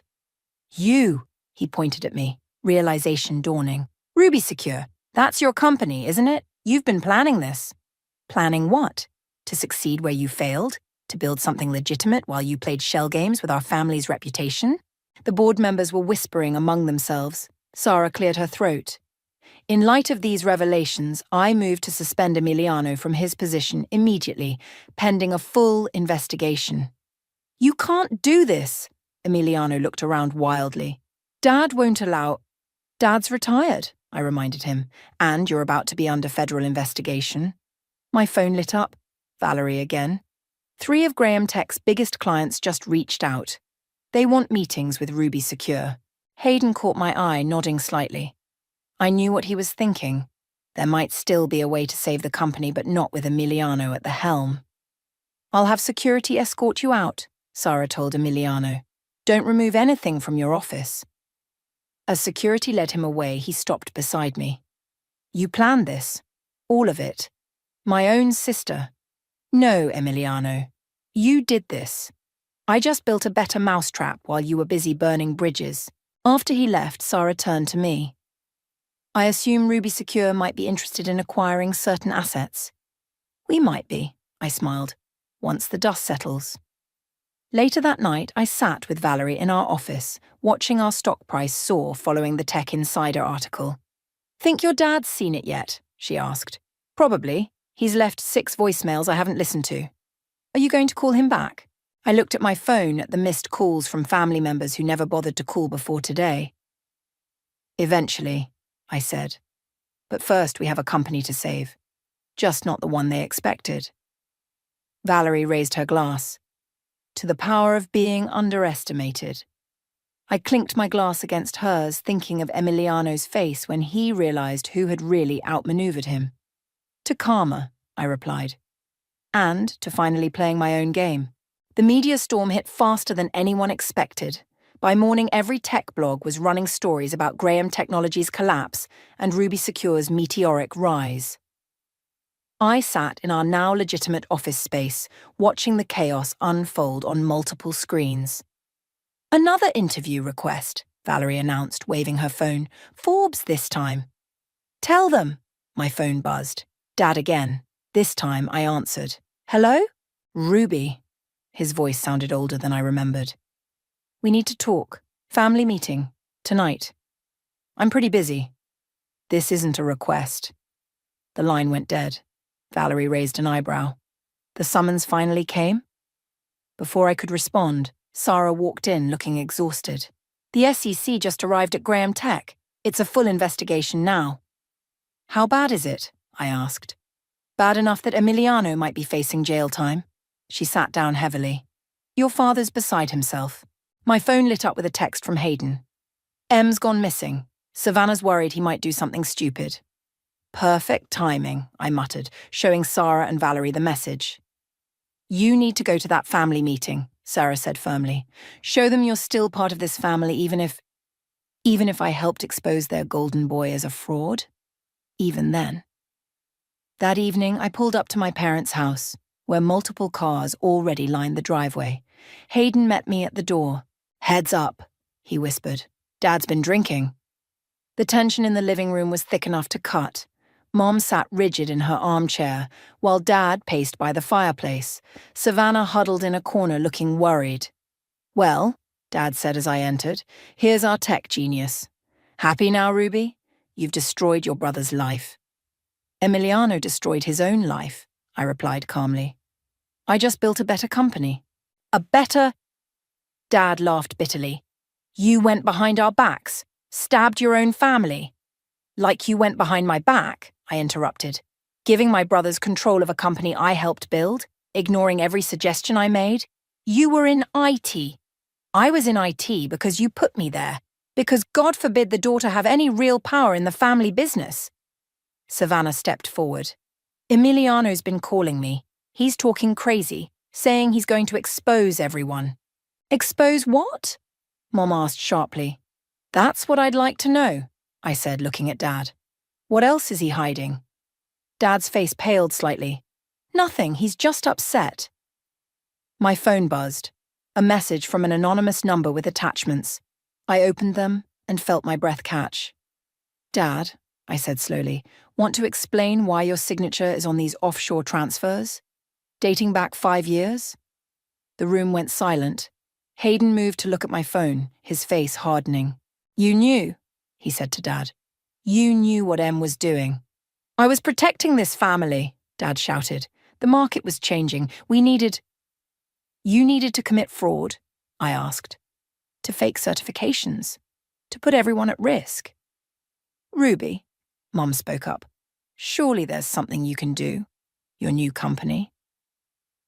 Could buy what's left of Graham Tech, I finished. Clean up this mess legally. But there would be conditions. What conditions? Dad demanded. I run everything. No interference, no backseat driving, and you both retire, completely. You can't, I can, and I will, because right now, I'm your only option. My phone buzzed again. Valerie, 3 more Graham Tech clients just signed with us. Stock's up 40%. Think carefully, I told my parents, because Emiliano's not the only one facing jail time if these documents go public. Dad slumped into a chair, suddenly looking every bit his age. You're blackmailing us. I'm offering you a way out, more than you ever offered me. Hayden cleared his throat. I'll back Ruby. She's right. It's the only way to save anything. Hayden! Dad looked betrayed. I'm done enabling this, Hayden said firmly. Ruby knows what she's doing. She always did. My phone lit up one more time. Sarah, SEC wants to interview your father tomorrow. Time's running out. I held up my phone. Tick-tock, Dad. What's it going to be? The silence stretched for what felt like hours. Finally, Mom stood up. Accept her offer, Robert, she said quietly, before we lose everything. Dad looked at me, really looked at me, maybe for the first time in years. When did you get so hard? When you taught me that being soft meant being ignored. I headed for the door. You have until morning to decide. After that, I can't help you. As I left, I heard Mom start to cry. Part of me wanted to go back to comfort her, but that part was getting smaller every day. In my car, I texted Valerie, get the paperwork ready. Tomorrow we either save Graham Tech or watch it burn. Her response was immediate. Either way, you win. I wasn't so sure about that anymore, but it was too late to stop now. Morning brought a flurry of messages. The first was from Emiliano. You think you've won? Watch the news at 9. The second was from Dad. We'll take the deal. The third was from Sarah. Emergency meeting now. Emiliano's threatening to go public. I rushed to Graham Tech's offices where chaos reigned, reporters camped outside the entrance, and security struggled to maintain order. Sarah met me at a side door. He's lost his mind, she said, hurrying me through back corridors. He's scheduled a press conference in 30 minutes. The boardroom was packed. Dad sat at the head of the table looking defeated. Mum wasn't there. Hayden paced by the windows while Savannah typed frantically on her phone. He's not answering my calls, Savannah said, but he sent me this. She held up her phone, showing a draft of Emiliano's prepared statement, a document that would implicate everyone, including himself. He's going to destroy himself just to take us all down, Hayden muttered. My phone buzzed. Valerie, our legal team's ready. Say the word. Where is he? I asked. Plaza Hotel, Savannah replied. He's booked their conference room. I checked my watch. 20 minutes. Dad, I said, I need your signature. Now. He looked up, confused. What? I pulled out a folder. Transfer of ownership. Complete control of Graham Tech to Ruby Secure, effective immediately. Now, but sign it, or in 20 minutes, everything goes public. Your choice. His hand shook as he took the pen. As he signed, my phone lit up with another message from Emiliano. Last chance, little sister. Back off or everyone burns. I forwarded it to Valerie. Execute Plan B. What are you doing? Hayden asked. Saving what I can. I turned to Sarah. Get the SEC on the phone. Tell them we're self-reporting and cooperating fully. Ruby, Dad protested. It's done, I cut him off. I own the company now, and I'm doing this right. My phone rang. Emiliano. I put it on speaker. Hello, brother. Called to gloat? His voice was slurred. Called to tell you it's over. I just bought the company. The SEC is already involved. Your press conference will only hurt you now. You think I care? You think I think you're drunk and angry, I interrupted. And I think you should know that Savannah's pregnant. The silence was deafening. Savannah shot me a startled look, then slowly nodded. What? Emiliano's voice cracked. 8 weeks, Savannah said quietly. I was waiting for the right time to tell you. So, here's what's going to happen, I continued. You're going to cancel that press conference. You're going to check yourself into rehab. And when you get out, if you've cooperated with the investigation, there might be a future for your child that doesn't involve visiting their father in prison. More silence. Then, how do I know you'll keep your word? Because unlike you, I actually care about this family's legacy. The line went dead. 5 minutes later, Savannah's phone buzzed.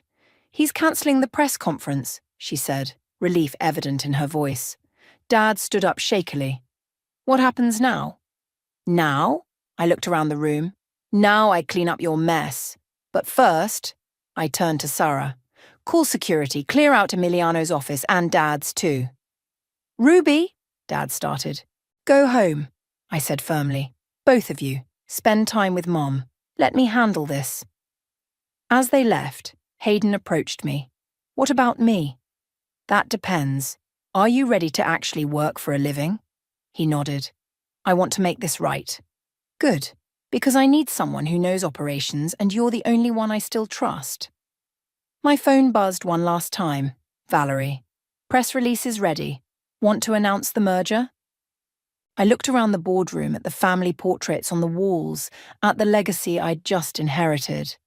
Send it, I texted back, then to Hayden. Ready to build something real this time? He smiled slightly. Lead the way, little sister. Later that evening, I sat in what used to be Emiliano's office, my office now, watching the sun set over the city. My phone lit up with a message from Mom. I'm proud of you. I should have said that years ago. I stared at those words for a long time, feeling the weight of everything that had changed. The company was mine now, but at what cost? And could anything ever be the same again? Valerie appeared in the doorway. Coming. The team's waiting to celebrate. I stood up, taking one last look at the family photo on the wall. Yeah, I said. Let's go build something worth celebrating. 3 months after the takeover, I stood in front of the merged company's board, presenting our first quarterly results. The room was different now, younger, more diverse, with Valerie and Hayden flanking me instead of my father's old guard. Ruby Secure's integration with Graham Tech has exceeded projections. I clicked through the slides. Revenue is up 60% from last quarter. Client retention has stabilized at 95%. And the government contracts? One board member asked. Fully compliant now, Hayden answered. We've passed every security audit with flying colours. My phone buzzed. Savannah. M's completing his programme. Doctors say he's doing well. What about the SEC investigation? Another board member pressed. Resolved, I replied. Full cooperation and transparency earned us minimal fines. The criminal charges are confined to the previous management. The meeting continued smoothly until Sarah, who'd stayed on as advisor, raised her hand. There's one more item. Your father's requesting a meeting. The room went quiet. I kept my voice steady. For what purpose? He says he has information about additional offshore accounts we haven't found yet. My phone lit up again. Mom this time. Please talk to your father. He's trying. Schedule it, I told Sarah, but in the office, not at home. After the board dispersed, Valerie lingered. You sure about meeting him? No choice. We need to find every skeleton before they find us. The next morning, Dad sat across from me in my office, looking smaller than I remembered. The decorations are different, he noted, glancing around. The company's different, I replied. The accounts. He pulled out a notebook. There are 3 more.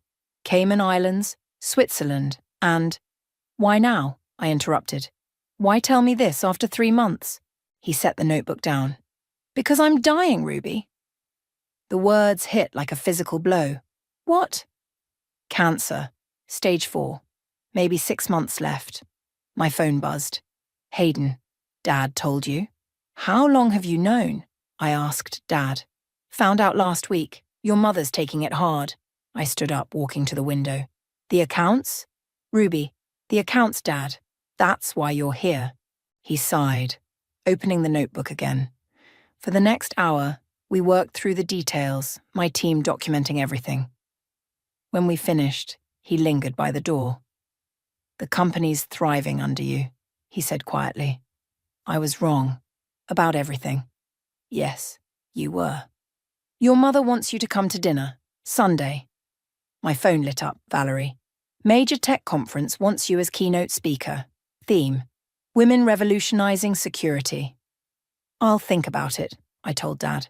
After he left, Hayden came in. You okay? Are you? You knew about Dad? Found out yesterday, Mom called. I sank into my chair. 6 months. Yeah. Hayden sat across from me. What do you want to do? About the company? Nothing changes. We keep building. About Dad. My phone buzzed again. Emiliano this time. Heard about Dad. Can we talk? I showed Hayden the message. He nodded slowly. Maybe it's time. For what? To decide what kind of legacy we really want to leave. Later that day, I called a meeting with Valerie, Hayden, and Sarah. I need your honest opinions, I said. Can we bring Emiliano back? Not as an executive, but maybe in sales or... No, Valerie said immediately. Hear me out, I continued. Dad's dying. The company's stable. Maybe it's time to... To what? Sarah interrupted. Return to the old ways? Ruby, you've built something remarkable here. Don't risk it out of guilt. My phone lit up. A message from the rehab facility. Mr. Emiliano has shown exceptional progress. Family support would be beneficial at this stage. Hayden read the message over my shoulder. What if we start small? Let him prove himself. Under strict supervision, Valerie added reluctantly, and with no access to finances. I looked around at my team, my real family for the past year. Vote on it. They nodded. One by one, they wrote their votes on paper. When I counted them, the result was unanimous. Conditional second chance. I texted Emiliano, Sunday dinner at Mom's. We'll talk then. His response was immediate. Thank you, little sister. Looking out over the city skyline, I thought about legacy, not just the companies, but our families. Maybe there was still time to build something worth leaving behind. My phone buzzed one final time. Mom, family dinner on Sunday. All of you.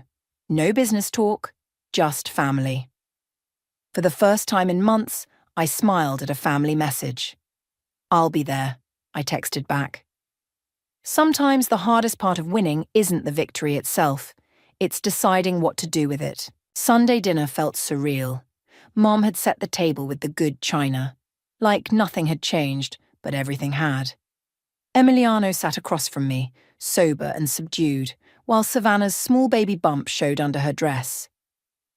Hayden kept glancing between us nervously, as if expecting an explosion. The pot roast is excellent, Valerie said, breaking the silence.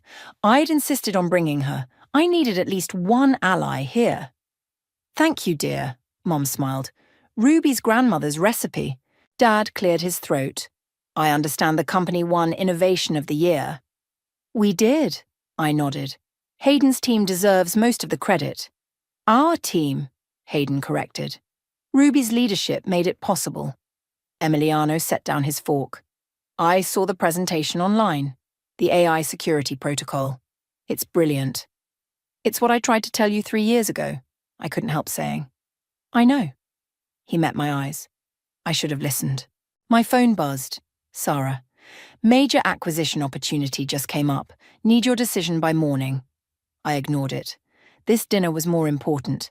I've been thinking, Emiliano continued, about what you said about legacy. Savannah warned softly. No, let me finish. He took a deep breath. I spent years trying to be what Dad wanted, the strong son, the leader. I never stopped to think about what was best for the company, for our family. Dad started to speak, but Mom touched his arm, silencing him. Ruby, Emiliano said, you were right. About everything. And I'm sorry. The words hung in the air. My phone buzzed again. Valerie had texted under the table. You okay? I set my napkin down. Sorry isn't enough. I know. But, I continued, actions might be. Everyone looked at me. I pulled out a folder I'd brought, sliding it across the table to Emiliano. What's this? He asked. A job offer, entry level, sales department. You'll report to Hayden. Ruby, Dad protested but stopped when Mom squeezed his hand. Why? Emiliano asked. Because you're good with people when you're not trying to prove something, because your child deserves to know their father, and because… I glanced at Dad. Life's too short for permanent exile. Savannah started crying softly. Hayden reached over and grabbed her hand. There are conditions, I continued. Regular drug tests, no access to company finances. One mistake and you're out. Emiliano nodded slowly. When do I start? Monday, if you're ready. I am. He looked around the table. I really am. My phone lit up again, this time with a photo from Sarah. The company's name on the NASDAQ board, our stock price hitting a new high. Look, I showed everyone the photo. This is us now, all of us. If we want it to be. Dad stood up suddenly, wobbling slightly. Mom rushed to steady him. I need to say something, he announced. Ruby. When I built this company, I thought I knew what strength looked like. I was wrong. You're stronger than I ever was. Dad, let me finish. I'm proud of you. Not just of what you built, but of who you are, even when that means standing against me. Mom was crying now too. I felt Valerie squeeze my hand under the table. The company's in better hands now, Dad continued. All I ask is, let me help while I can. Even just to share stories about your grandfather, about how it all started. I stood up, walking around the table to him. For a moment we just looked at each other. Then I hugged him, feeling his frailty, knowing our time was limited. Sunday dinners, I said. Every week, no business talk, just family. Just family, he agreed. My phone buzzed one last time, a message from Sarah that made me smile. I showed it to everyone. Forbes just named you one of the 40 under 40. Headline reads, Ruby Graham, redefining family business for the digital age. To Ruby, Hayden raised his glass. Everyone followed suit. No, I said, to family, the one we choose to be. Later that night, as Valerie and I left, she asked, was it worth it? All of it? I looked back at the house, at my family visible through the window, broken but healing, changed but together. Ask me again in 6 months, I said. But right now, yeah, it was worth it. What's next? I smiled, thinking of the acquisition opportunity waiting in my inbox of Emiliano's first day tomorrow, of Dad's stories still untold. Next, we build something that lasts, something worthy of the name they never thought I could carry. Together, she asked. Together, I agreed, all of us.